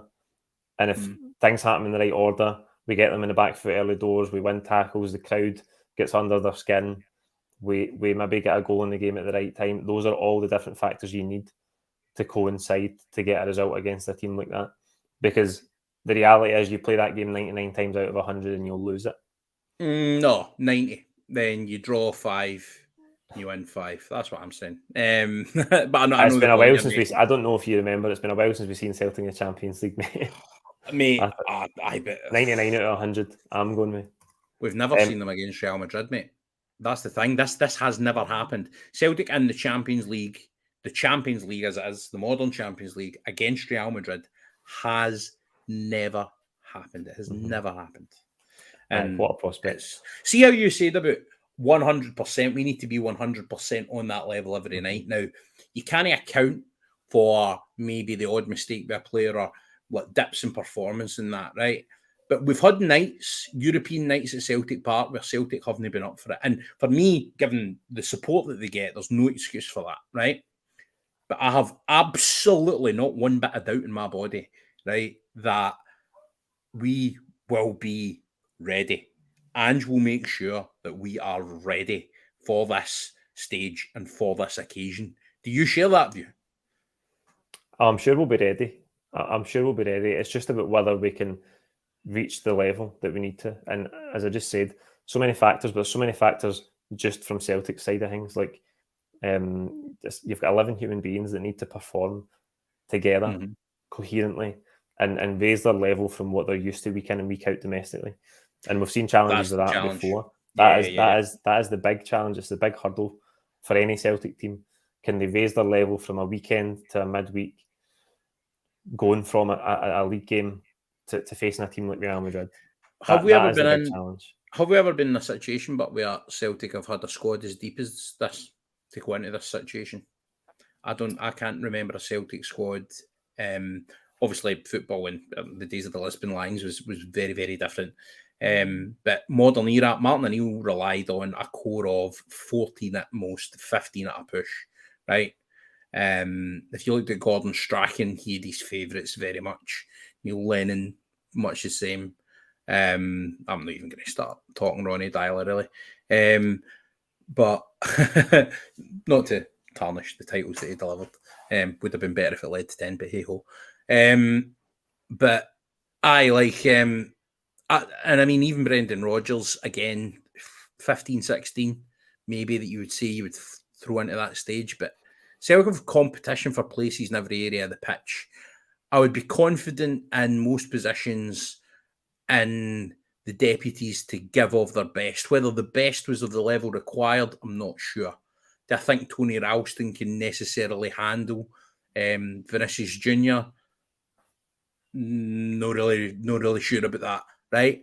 But we saw what Juranovic, the first choice player, did to Kylian Mbappe. So on international duty. So when I look at the even though I think the squad is deep as well, when I look at the first picks in that team, right? And for me, the key question is how you compose the midfield. And I think it would vary from home games to away games, or perhaps, although Ange might approach both with it. I mean, he does seem to approach both in the same kind of way. He goes out to win every game of football. But I suppose that kind of leads on to a natural question. I did have a point there, but then I'm now thinking, what's your 11 on opening night? Everybody fit? Yeah, so who my 11 is? Well, let's stay together. So Joe Hart's an obvious choice. Juranovic's an obvious choice. Yeah. Carter Vickers, and I would go Jens based on the evidence so far. That's the big one for me. I just Jens got the nod at the weekend. are we going to see? Because these games start in 2 weeks. In 2 weeks, we'll have started the campaign. So is Starfelt going to be surreal, up to speed? mate? That's surreal, mate. I don't believe you. Aye. In 2 weeks' time. In 2 weeks' time, we could have been to the Bernabeu and back. It depends what fixture we get first. Like, I mean, if that's the first, I kind of don't want it. I doubt it will be. Aye, but you never know. You might be back in Warsaw. It could be that. Aye. So what would you go? Would you go Jens? Would you go Starfelt? Would you go Stephen Welsh? Based on right now, no. Based on right now, I would go Jens. Taylor at left back. The midfield: McGregor, Hatate, O'Reilly, and the front three: Jota, Maeda, Kyogo. That's my team. That's my team most weeks. It's my team. Aye. But what if Haksabanovic comes in and like creates 2 goals and scores a hat-trick? Well, Mark is saying there that his team is basically as we've said there, but he's got Haksabanovic replacing Maeda on the left-hand side. Well, I think that's what you would do. I definitely don't think Ange would start a game like that, because I think, so the best teams in football are about balance, right? Now, a lot of people misconstrue sometimes what that means. Balance can mean attack versus defence. It can mean right and left, right? And you can get inverted players on one side or the other. So I'll quickly run through what I believe to be the best balanced football team that I've watched and of like my time watching football, right? It was the Man United team that won the treble, right? 99. So Peter Schmeichel, absolutely phenomenal goalkeeper. Gary Neville, very, very solid right back who had an outstanding dynamic with his best pal on that right flank, who was David Beckham. David Beckham was the kind of midfielder and the kind of wide player that liked to sit deeper and cross balls and bend balls and let the ball do the work. On the other side, you had a completely different type of winger. You had Ryan Giggs, right, who was a beat-a player type of man. And then behind him, you had a guy, Dennis Irwin, who was very good at set pieces and very good at kind of tucking in. Right, then I think people in the central areas can probably get a better idea, like balance, because you want a big man, a wee man, a technical player, and a hard player, and all that kind of stuff. That's a bit more obvious. But like particularly in those wide areas, the dynamics are really, really important. And I think Celtic with Josip Juranovic, who's such, and this is where I like Jota starting in the right. Josip Juranovic is an outstanding defender, and Jota works hard off the ball, but he's not a brilliant off the ball player, right? But Juranovic is the strongest of Celtic's fullbacks. Greg Taylor on the other side is playing outstandingly at the moment and has improved his game absolutely no end. And it's a shame for him that Kieran Tierney and Andrew Robertson are like ahead of him in the Scotland order, because I think for most other national teams at Scotland's level, he'd be an automatic pick now, right? But on that side, he's got Dyson Maeda if he starts to come back and do some of that defensive work. So that's what I'm saying about the balance again. It's like having that balance in the wide areas. The area where I think we might just, and if we get the number 6, we've definitely got it, right? Or if Aaron Moy proves to be that player, is the midfield. Because I think in midfield, that's where you've got the most intriguing bit where Celtic can change it up. Because Callum McGregor is a Swiss Army knife. You can play Callum McGregor in the hole. You can play him sitting in front of the back four. You can play him in the middle shuttling. You can do anything with Callum McGregor. He can play any type of central midfield role as well as playing out wide, right? He is a Swiss Army knife in there. So what you could do is, if you put a proper number 6 behind him, that you can approach the game from a more kind of defensive-minded standpoint, maybe holding the opposition at bay standpoint, and you can ask Callum McGregor to play a hybrid role between a more defensive-minded thing, but also breaking forward a lot, right? And I think Celtic have a bit of that kind of going on anyway. If you play Hatate, O'Reilly and McGregor, there's just a wee bit of that defensive solidity missing for me against the very best opposition. It's the one area we're lacking. But if we either bring in a number 6 or Aaron Moy proves to be that player, then I think we might transcend that hurdle. But that's the most intriguing part of the team for me, because I think rather than who starts in the wings, which is what a lot of people might look at, I think it's whatever his midfield 3 are, if everybody's fit and it's no dictated by injury or suspension or something. I think it'll be the midfield 3 that will tell you the way that Ange is thinking about the game. Also, up front. I agree. I think the midfield is the big one. I do think it's almost a no-brainer for it to be McGregor, Hatate, and O'Reilly right now. And up front, ability and in attacking ways. Aye, but I think given the way that he plays, that's how he's going to go. I don't think he's going to change the sort of attributes in midfield in order to try and like become more combative or become. He's going to try and play the way that we play, and I think that will dictate. I think he might use, because I think you see by the way he uses his substitutions that he allows the personnel to dictate certain areas of the team. So, for example, when you bring Giakoumakis on for Kyogo, that's a very obvious one, right? But maybe a less obvious one is when you stick Lyle Abad out on the right-hand side, who's a player who's actually much better at coming into the box and shooting than he is crossing the ball. So it creates different type of headache for the defender, and then probably creates a bit more space for Juranovic to get forward, right? I think it's these kind of. I think that is how Ange goes about it. I think the team plays the same way regardless, but I think it's the personnel that will dictate and illustrate, especially how he's thinking tactically about whatever he's coming up against. And in Europe, it's just fascinating, man. If we get a number 6, we're absolutely ready, man. Aye, it is going to be fascinating. There's so many intricacies how we approach this in terms of personnel and tactics and approach, and we think we know what he's going to do, but to watch it unfold against the different teams and different levels of teams, because we're thinking about the gulf between Celtic and Real Madrid, but the gulf between Shakhtar Donetsk and Real Madrid is there, and that'll play out when the difference that'll play out in the differences we see how Celtic approach those games against those two different teams. I'm going to try and bring up a graphic with the full Champions League draw in case you missed it. That is very impressive. Can I just say as well, this long after the draw, having 500 people basically, just a smidgen under, still watching this stream. Thank you very much. Absolute God bless to every one of you, man. It's not going to work. As you can see, the graphics not working. Technical glitch. Computer says no. Computer says no. The only group we care about is running along the bottom of your screen. Group F, Real Madrid, Leipzig, Shakhtar Donetsk, and Celtic. Now, the only thing that's still coming up tonight, and we're waiting patiently for it. I was going to say, running along the bottom of the screen. I want to see Callum, mate. I want to see him running along the bottom of the screen. Callum is at Celtic Park. In case you didn't know, Callum's at Celtic Park. Watch the draw there. Gets the chance to interview Kyogo Furuhashi and Moritz Jens. He's going to bring his reaction to that. We're not going to have we're not going to have video coverage this immediately or audio coverage this immediately, but Callum will fill us in on how that went, what questions he asked Kyogo and Jens, and what the response was like. I'm sure that was a great experience today watching that draw at Celtic Park. I wonder where the players were during the draw. I wonder if the media people watched it all together and then the players came in, but I'm sure that was separated them, man. I'm sure there's no going to be intermingling there. I would be very surprised anyway. Callum is an enthusiastic legend in this channel anyway. I can't imagine how he's going to be after everything that has taken place. Imagine being him the day. We've had a great day, right? Imagine being him. That must just be spectacular in the extreme to be him at this point. Envious, but really glad he got the opportunity. Can't wait to hear what he said, and wondering who's going to have had the biggest smile, him or Kyogo.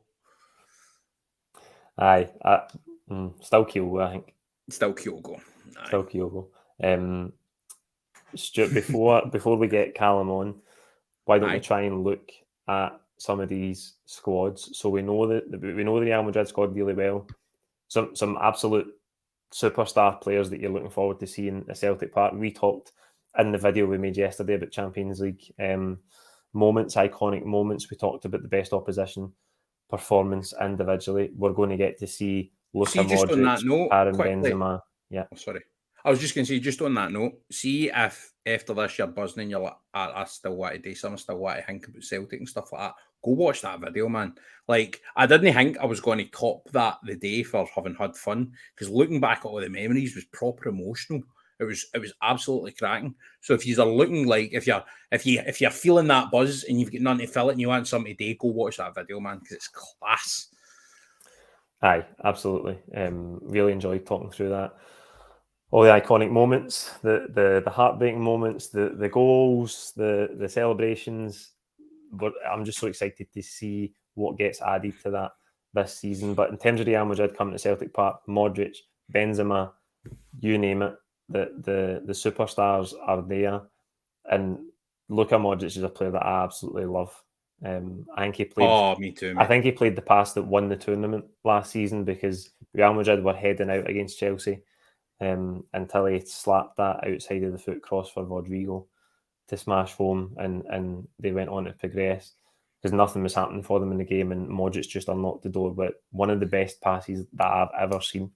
He is a special player. I think you look at, and I mean, this is someone that is in the veteran stages of his career now, right? Or should be, but he's one of those that's, like, to use the cliche, aging like the finest of wines, definitely not Buckfast tonic. He is against Scotland as well. Remember that performance for Croatia? He bossed Hampden as well as anybody's bossed Hampden in recent times. Oh, that was a special performance. Really, really special. The thing I love about him, as I said to you the other night, you're talking about the Kelme. One of the best midfielders in the world, Luka Modric. Rarely sprints, rarely tackles. Mm-hmm. You know what I mean? Plays the game in his head, technical ability beyond belief.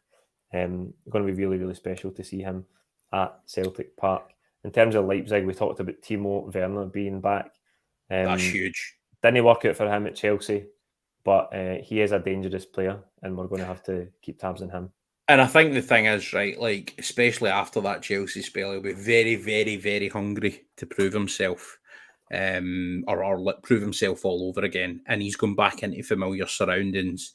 He's going back into a situation that he's very, very comfortable with. But that is a team absolutely packed with international talent.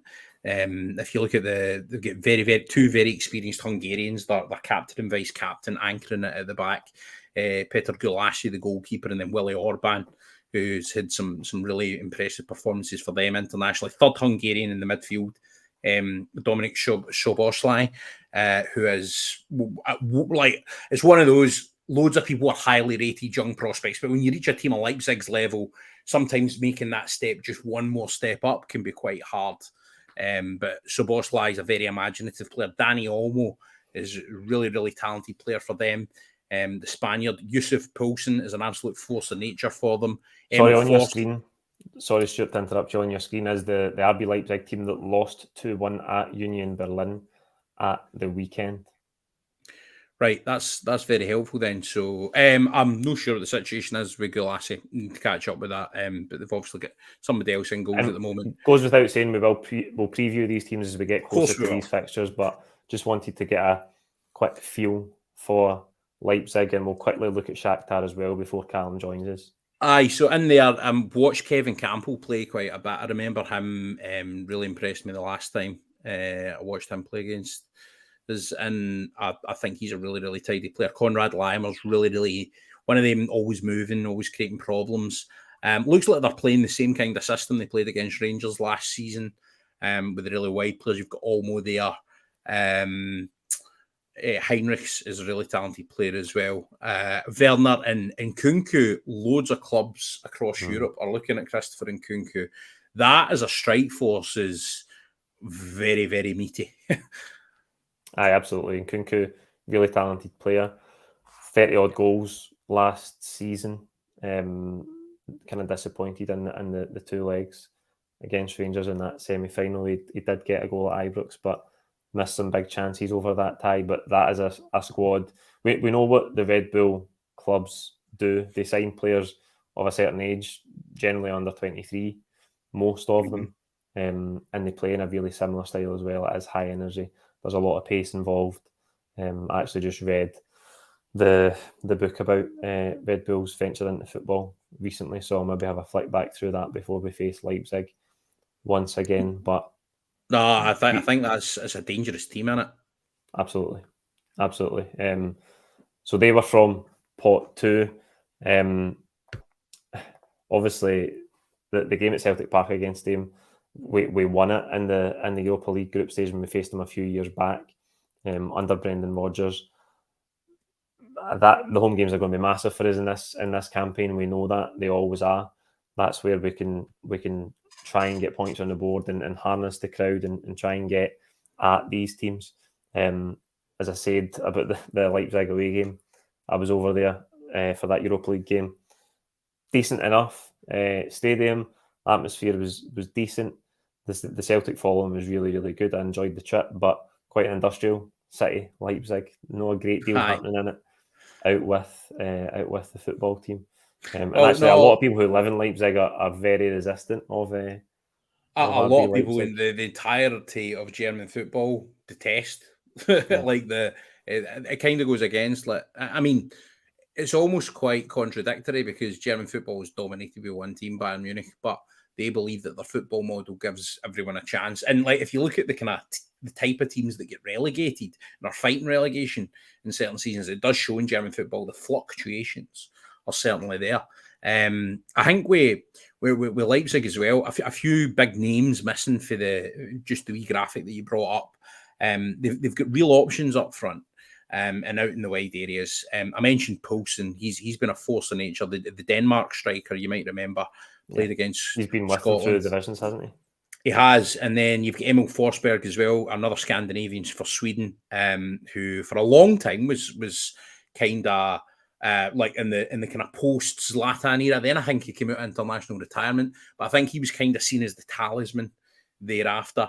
And then they've got Andre Silva, can also cause problems up front. And then just to pick another one out for the backline who was on the screen is Joško Gvardiol, who usually plays in that left centre back role. He is he's obviously an international teammate of Juranovic. He's another one of those defenders that I would expect in the next 2 to 3 years, if not before, will make that step up. He is of that requisite quality to make a step up to one of the super giants, let's call them, the pot winners. Aye, absolutely. Decent outfit. Aye, absolutely. Sorry, just an update for Callum. I'm trying to coordinate the next guest and present at the same time. Difficult. Callum's finished talking to Kyogo. He's now talking to Maurice Jens. I think there's a lot of bodies, a lot of media bodies in this press conference because they've mixed in the broadcast and the print media and the fan media. So that's going to be fighting for scraps. Callum might be away at 8:00 tonight. So don't know if you're planning eating dinner, Stuart. But no, do you know what, mate? I'm happy to keep it going in the hope that unless he says there's a reason for a delay. One thing to consider is I imagine with Kyogo there was translation involved. So that's essentially double the time. Aye. And unless you get some random journalist gate crashing the party, speaking to the player in their native tongue, as we might have seen in the channel. Aye, definitely no Japanese. One thing to mention about Leipzig, I felt a lot of their threat last season. Angelino was a big part of that, and I've seen he's gone to Hoffenheim on loan, which is an interesting thing. I would say, set piece specialist, really, really tidy left foot for the left wing back position in terms of the way they play. I was quite surprised just there to see that, because I thought he was maybe their most. Nkunku was the one that was highlighted, but he kept missing sitters. Wasn't he? He was. Aye, Nkunku kept missing sitters against Rangers, and even though he was the one that everybody was talking about, and it was Angelino that was the one that was the architect of a lot of their attacking play. I just want to reference something that I mentioned earlier on.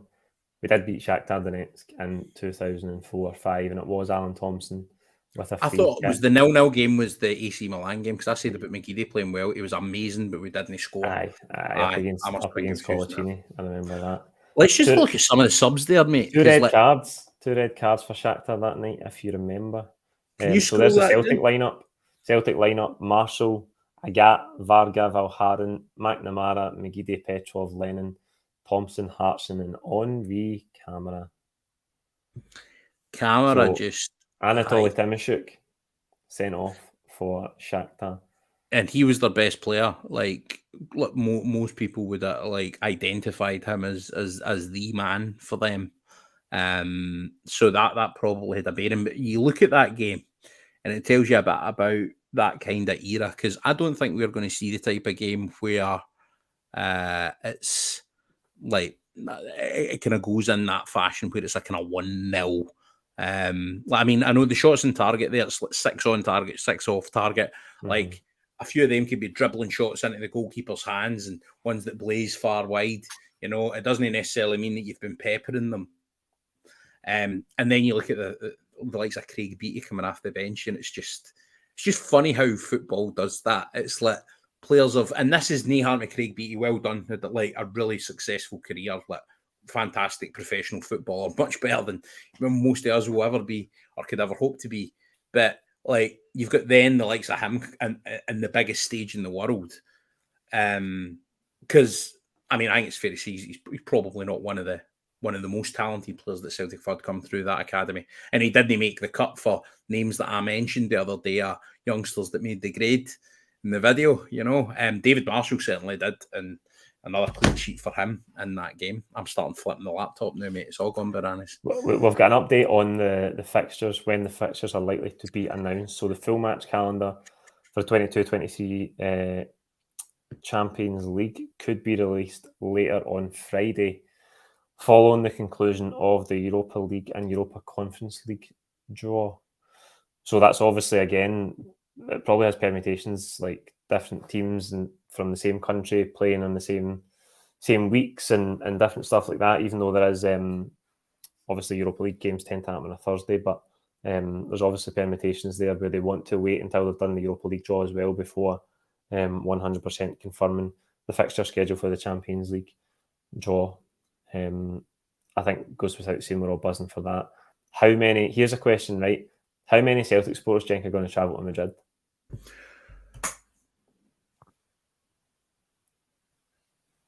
Definitely more than 30,000. Definitely more than half. Do you think so? Definitely. Do you think so? Aye. Wow. I think so. The official allocation will be about 5,000, won't it? Aye, I still think you'll get. I think that'll be one where folk just want to go for the trip, for the swally, for all the other factors that are involved with it. I think people know Celtic in Spain is just a nice fit. Like, I mean, I know results haven't always gone our way there, but like the trips to Spain, like I find that a very hospitable country anyway. Celta Vigo, a notable exception, because I remember hearing stories about that being absolutely hellish. I'll not go into that now because we're talking about happy stuff.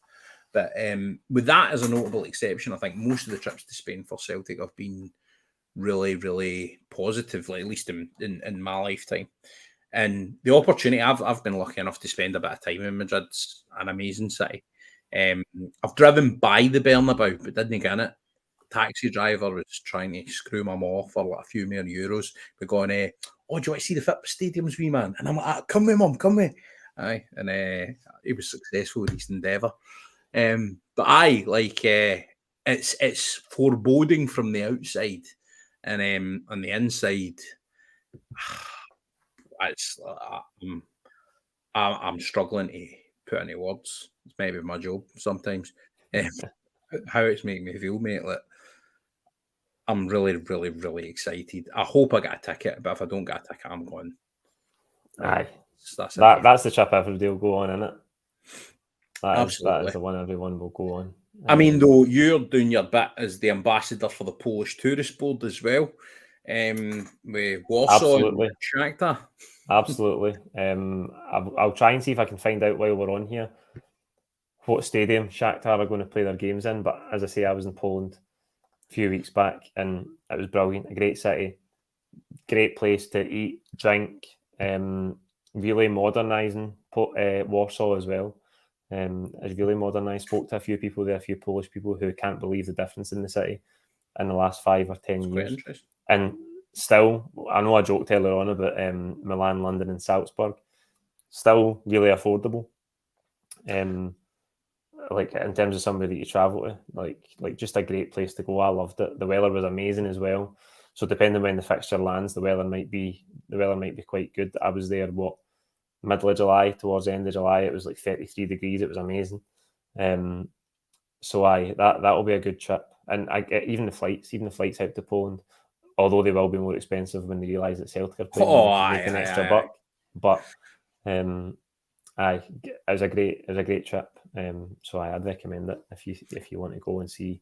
Do you know something I would like you to do, if that's all right? Does Google allow you to look at Shakhtar Donetsk's last fixture? Because I'm looking through their squad and there's a few names I recognise. Taras Stepanenko, who's a kind of midfield enforcer type. Danilo Sikan, who's can either play up top or just off the front in one of the wide areas. Quite a handy forward. But what you find with a lot of these teams, and I don't want to appear in any way like xenophobic or anything, but I think there's just a mentality and a type that comes with players from the likes of Ukraine. You know, you kind of know the type of players you're going to expect and the type of quality. And I think if anyone didn't, don't get me wrong, Scotland didn't turn up for that game against the Ukraine in the playoff. But you saw what they were. They were a very, very functional, organised, drilled, and hard unit, a hard team. And that's what I think. In a way, that's the challenge. That in some way, right? I mean, Real Madrid, obviously, and Leipzig are a better outfit, like in terms of talent. But that's going to be a totally different type of obstacle for Celtic, because I think that's going to be the physicality and possibly the kind of more brutal physicality that they might come up against Shakhtar. I'd be very surprised. I've not watched a Shakhtar Donetsk game in, well, yeah, probably about since the last time we played them, barring the odd clip or whatever. But I would be very surprised if they were tiki-taka in their way at the moment. And the one thing we will say, though, as well, is every Ukrainian athlete or star or personality, anyone in the public eye, is fighting for something that bit more at the moment. And that can be a very, very empowering thing. So that's something that, like, even though, like, absolutely amazing that they do that. I mean, from Celtic's perspective, that's something we need to be really wary of, is that their motivation might even go above and beyond football. And that is, as we know through times in Celtic's history, can be such a powerful factor. Yeah, so I've had a look and they are playing in Legia Warsaw's stadium. So buzzing out your nut. I mean, to be honest, the stadium that night for Boric's testimonial wasn't full. It did seem decent though. The away end was pretty good. I think it holds around 30,000. How many Donetsk fans are going to travel there? Don't know. I do expect Celtic to take a big support to there as well, though. I don't pretend to be across the intricacies of the conflict, and I don't want to get into it. Ukraine's enveloped in at the moment, but I think Donetsk is in or near like one of the really particularly affected areas, I think, right? So I wonder how that's going to affect the number, as you're alluding to there, the number of supporters that will come over. And obviously we wish everybody going to from the game and safe transit and safety. Yeah, absolutely. Right, as I keep saying, Callum's going to be with us to give us the reaction from the press conference. It better be. See if he patches us now, by the way. We'll be sitting here at 12 o'clock tonight. Callum's coming. He's coming. Promise you he is. He's speaking to Kyogo Furuhashi Morichens, as you can see, going along the bottom of your screen. I mean, now, judging by the length of time that this is taking, are they doing like a 3-man Shakespeare play? Like, I mean, what's going on? Like, what do you think they're talking about? Like, if we're taking this as like a non-football, like, oh, how you going to do in the Champions League kind of thing? What do you think they would, like, if they just bumped into each other on the street? What do you think they'd chat about? Right, Morichens and Callum. Aye. Callum would ask him about Giakoumakis. Does Giakoumakis smell good? What aftershave does Giakoumakis use? Fair play. What would you ask him? I would ask Morichens. I would ask how he's settling in at Celtic and how. Don't be all professional about it. Just be casual, mate. Oh, I thought you mean if I was at the press conference. No. I mean, what would you ask him if you met him in the street? What would you ask him? And imagine Kyogo Furuhashi speaks English, right? Like really fluently. Like, so what would you ask them, Beth? I'd rather ask them. I'd rather ask them intricate football questions, mate. I wouldn't. That's just because you're the erstwhile pro that you are, bro. Do you know what I mean? I want to ask them about training and who's good in training, and what you doing in training, what's the intensity in training like. Aye, intense every day. What's your pre-match meal? That'd be interesting. That's quite interesting. Mm-hmm. Especially for Kyogo. It'd be interesting to know because like, football is very nutrition's a massive part of it by now, and I wonder. It's maybe a challenge because I actually spoke when I was working down in Norwich with the guy that did the meals for Norwich City, and like football nutritionists are like a vital part. Like you can't sign a nutritionist and football manager, right? But they're a vital part of a club's staff. And I wonder if like accommodations, I suppose they must be for like players because maybe certain sushi dishes or Japanese dishes maybe weren't on the menu beforehand or prepared for the players beforehand because I think they're prepared for individual players, obviously for maximum athletic and performance output. But I wonder if that's something that's changed. I wonder if there's the odd wee bit of like sake or whatever. I'm not that good in Japanese food, but you know what I mean? Mm-hmm. Like, it might be an interesting aspect. I'm going to tell you what I would ask Kyogo Furuhashi is, go for it.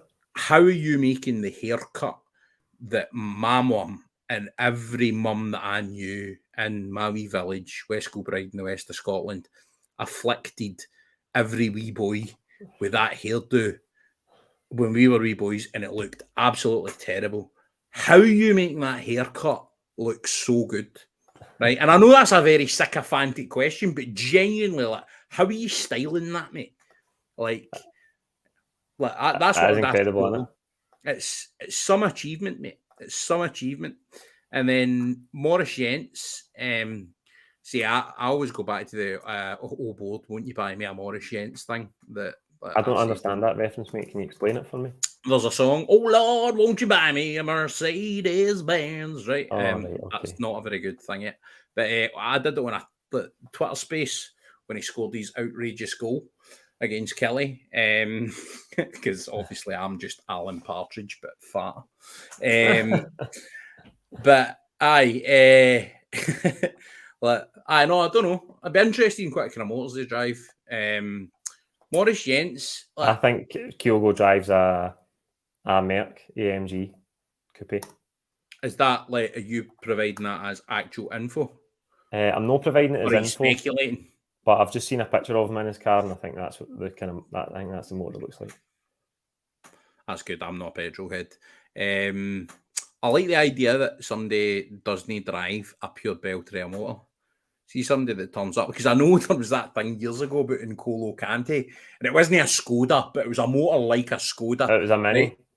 Was it a Mini? I think so, aye. Right, and it could have any car he wanted. You know what I mean? Bound to be some, maybe Jens, maybe a Range Rover kind of guy. That's one of the things that somebody says about a football player and it sticks with him forever. So I bet he's had about 17 supercars since then, but people still think that he drives a Mini into training. Morris Jens is an interesting man. I'm not really sure. I would maybe ask him what Switzerland was like, because he went to Lausanne, didn't he? Mm-hmm. And I've never been to Switzerland, so I think that's where I would maybe drag the conversation. But if we were asking intricate football questions, Morris Jens, I would say, how are you enjoying the challenge of Celtic? Kyogo Furuhashi, I would ask him, how special are you finding the adventure of being with Celtic Football Club in an entirely new continent? And what does it mean to you and to your family and to the people of Japan?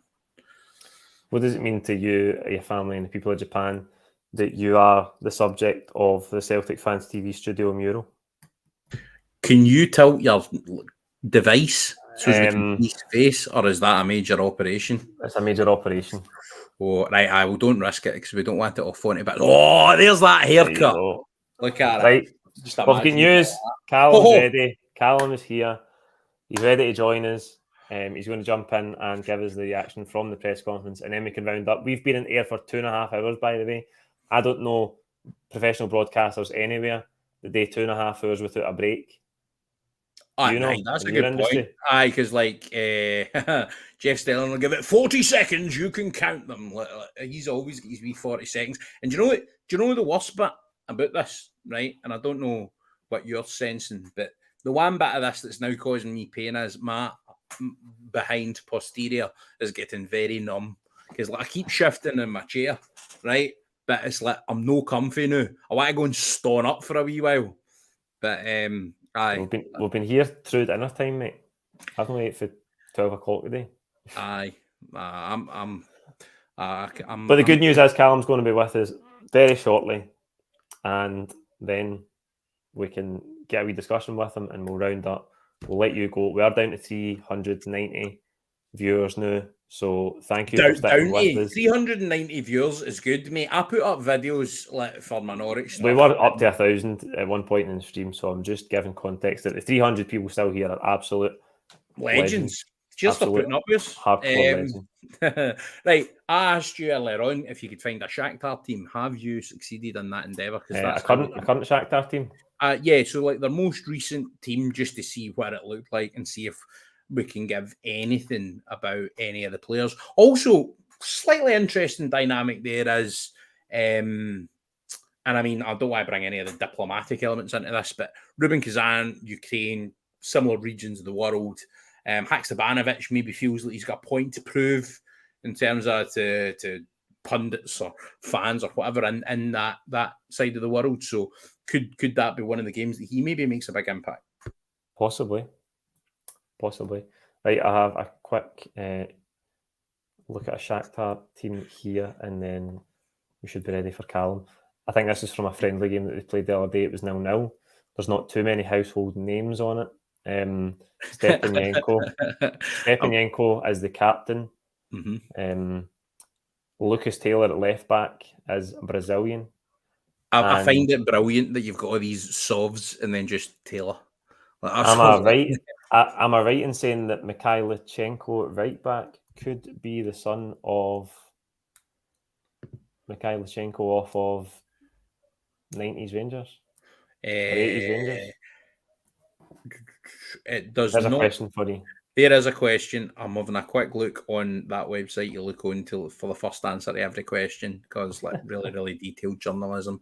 And it doesn't say it, and I imagine it might. Stepanenko is I think you can tell by the layout of that team. See, if I see a team like that, I always say the sitting midfielder's the man that's going to dictate how they do in that game. And I was in the Ukrainian Premier League, by the way. Right, so Metalist Kharkiv are a decent outfit, or have been at times in history. There's not really much I can add about that team. I know Krivitsov's got decent stats in Football Manager. That's as good insight as we can get right now. That's about as good as we're getting. Stepanenko we'll get the experts on close to the game. Stepanenko and Sikan were the two that, when I was just looking through the list of squad players, I thought were the two that really stuck out. And it's no surprise to me that they're the two that play very, very central roles, both literally and figuratively, in that team. So we're just getting the link to Callum. He is leaving Celtic Park at the minute. He's hopefully going to do this from the Celtic way.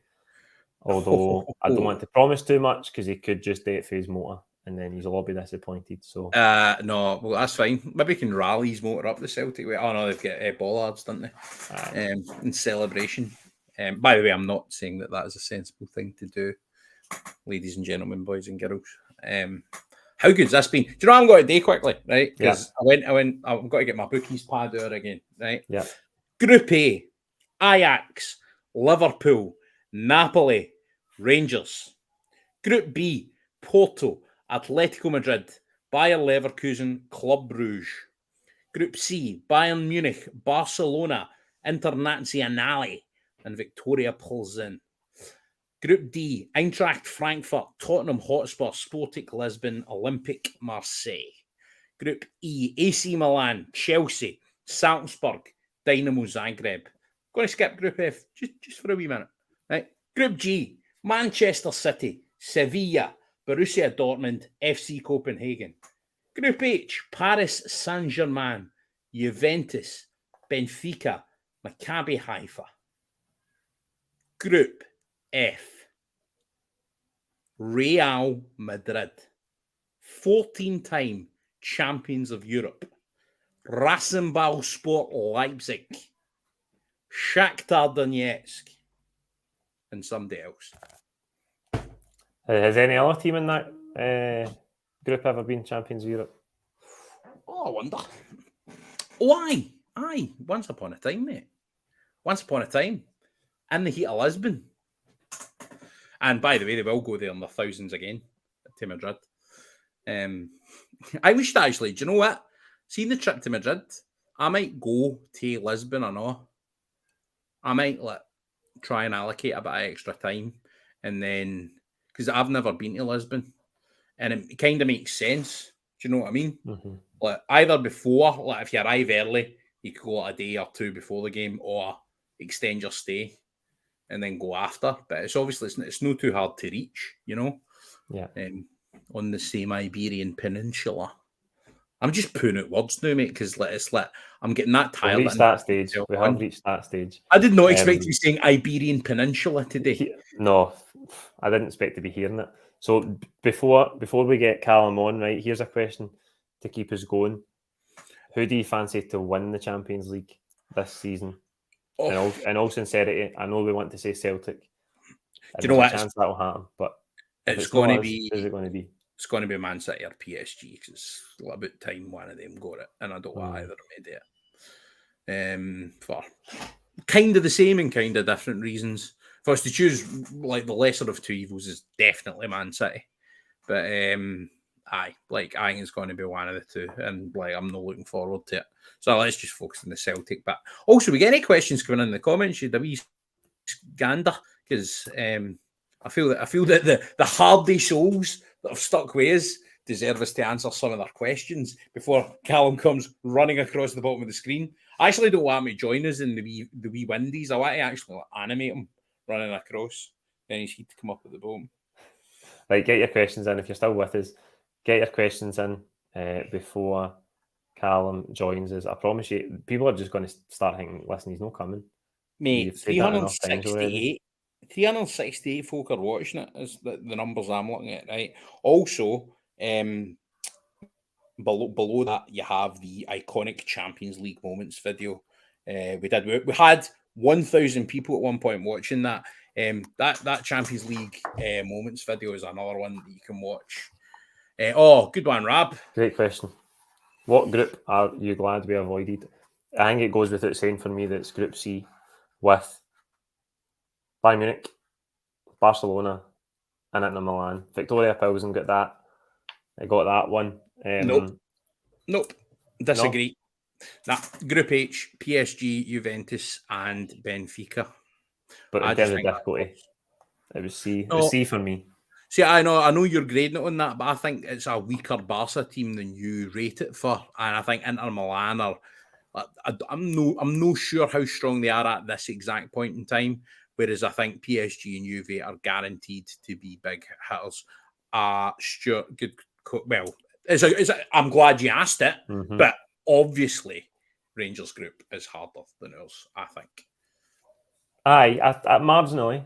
I don't think there's much. Marginally, you don't think it's that obvious? I don't think there's much in it. No, I mean, if Liverpool are going to be Liverpool of previous seasons and not the Liverpool we've seen in the first 3 games of the season, then they are closer to Real Madrid. Ajax and Napoli versus Leipzig and Shakhtar, much of a muchness. I'm not sure that the sort of situation Napoli are in right now. I know that they obviously lost Koulibaly in the summer. I think is it Insigne? Is Insigne gone as well? Did Insigne go to? He went to America, Toronto or something. Mm-hmm. Which was just a move that absolutely bamboozled me. Last season they finished third in the Serie A. Yeah. They still get plenty of quality in that squad. The star man for them at the moment is Fabian Ruiz, the midfielder. He's been linked with clubs all across the place. I see they signed Ndombele as well. Aye, no, good one to point that out. So they've got a very strong team on paper, and as long as they're up for it, I would back them to be better. And Luciano Spalletti is a very, very experienced Italian coach. As for Ajax, probably in a bit of a transition phase.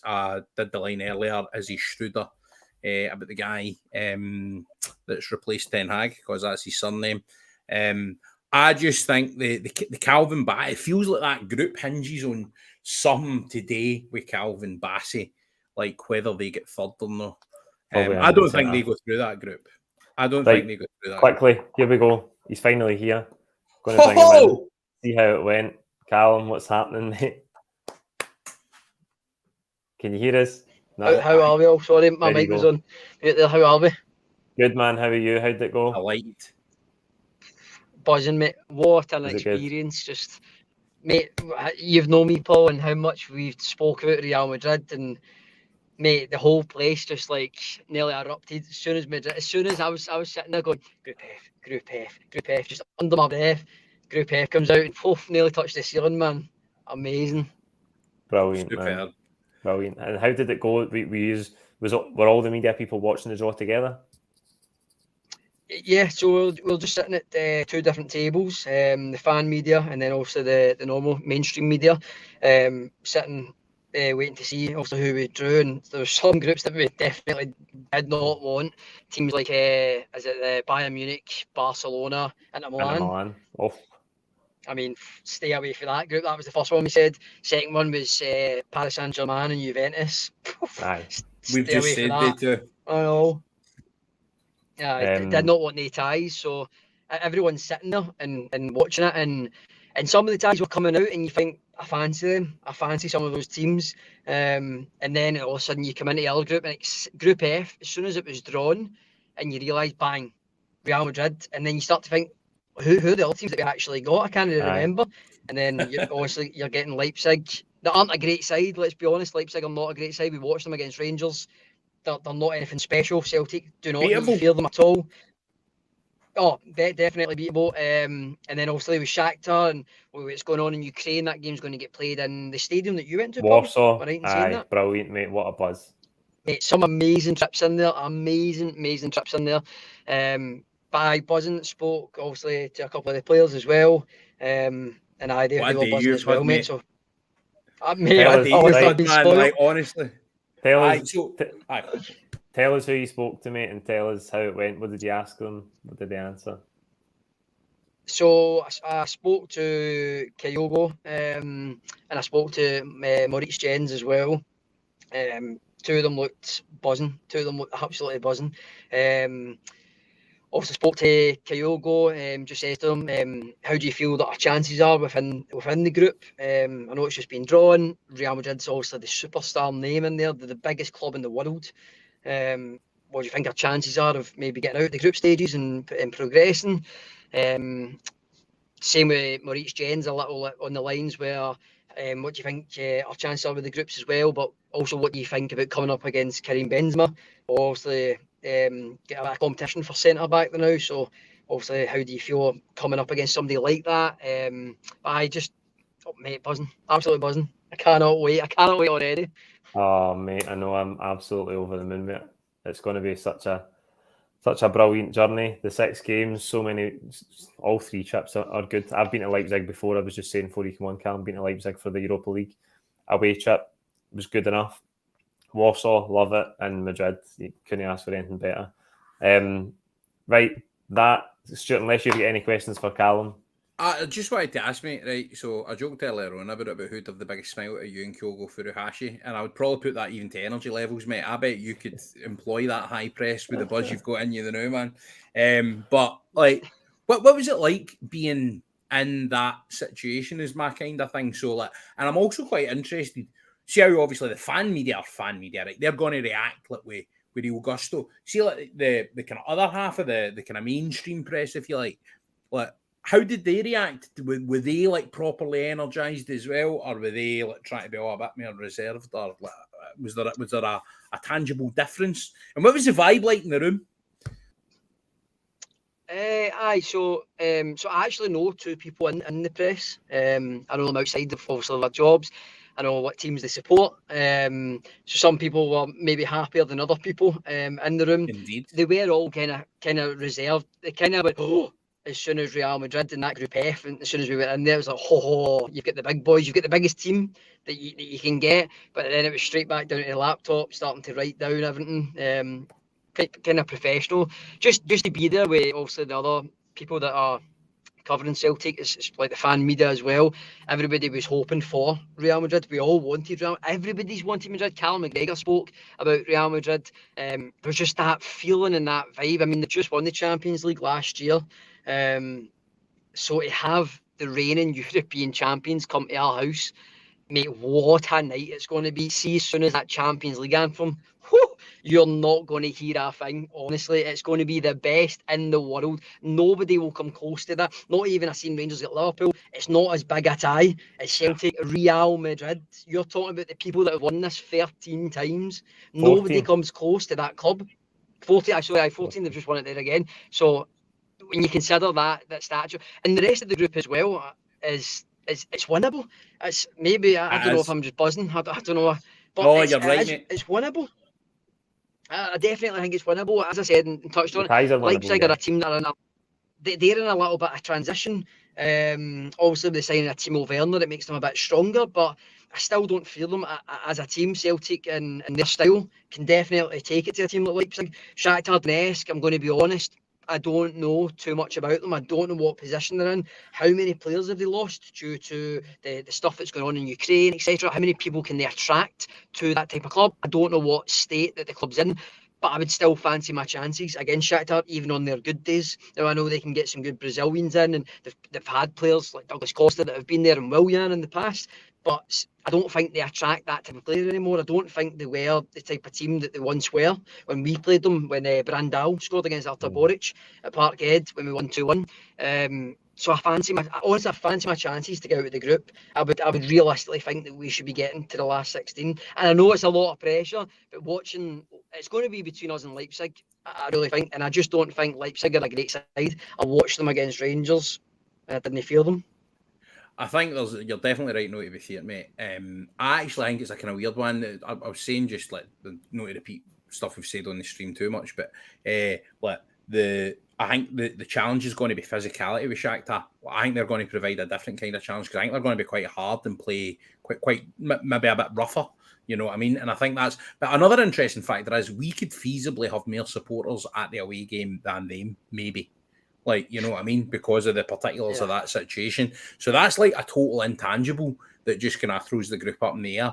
And then the other thing that we were thinking about, Callum, is the strength of Real Madrid. Obviously in a slight period of transition, try to like get a younger team, you know, replace like a lot of experience. But the strength of them as a team, if they take 6 points off the other two teams, it's wide open, mate. Do you know what I mean?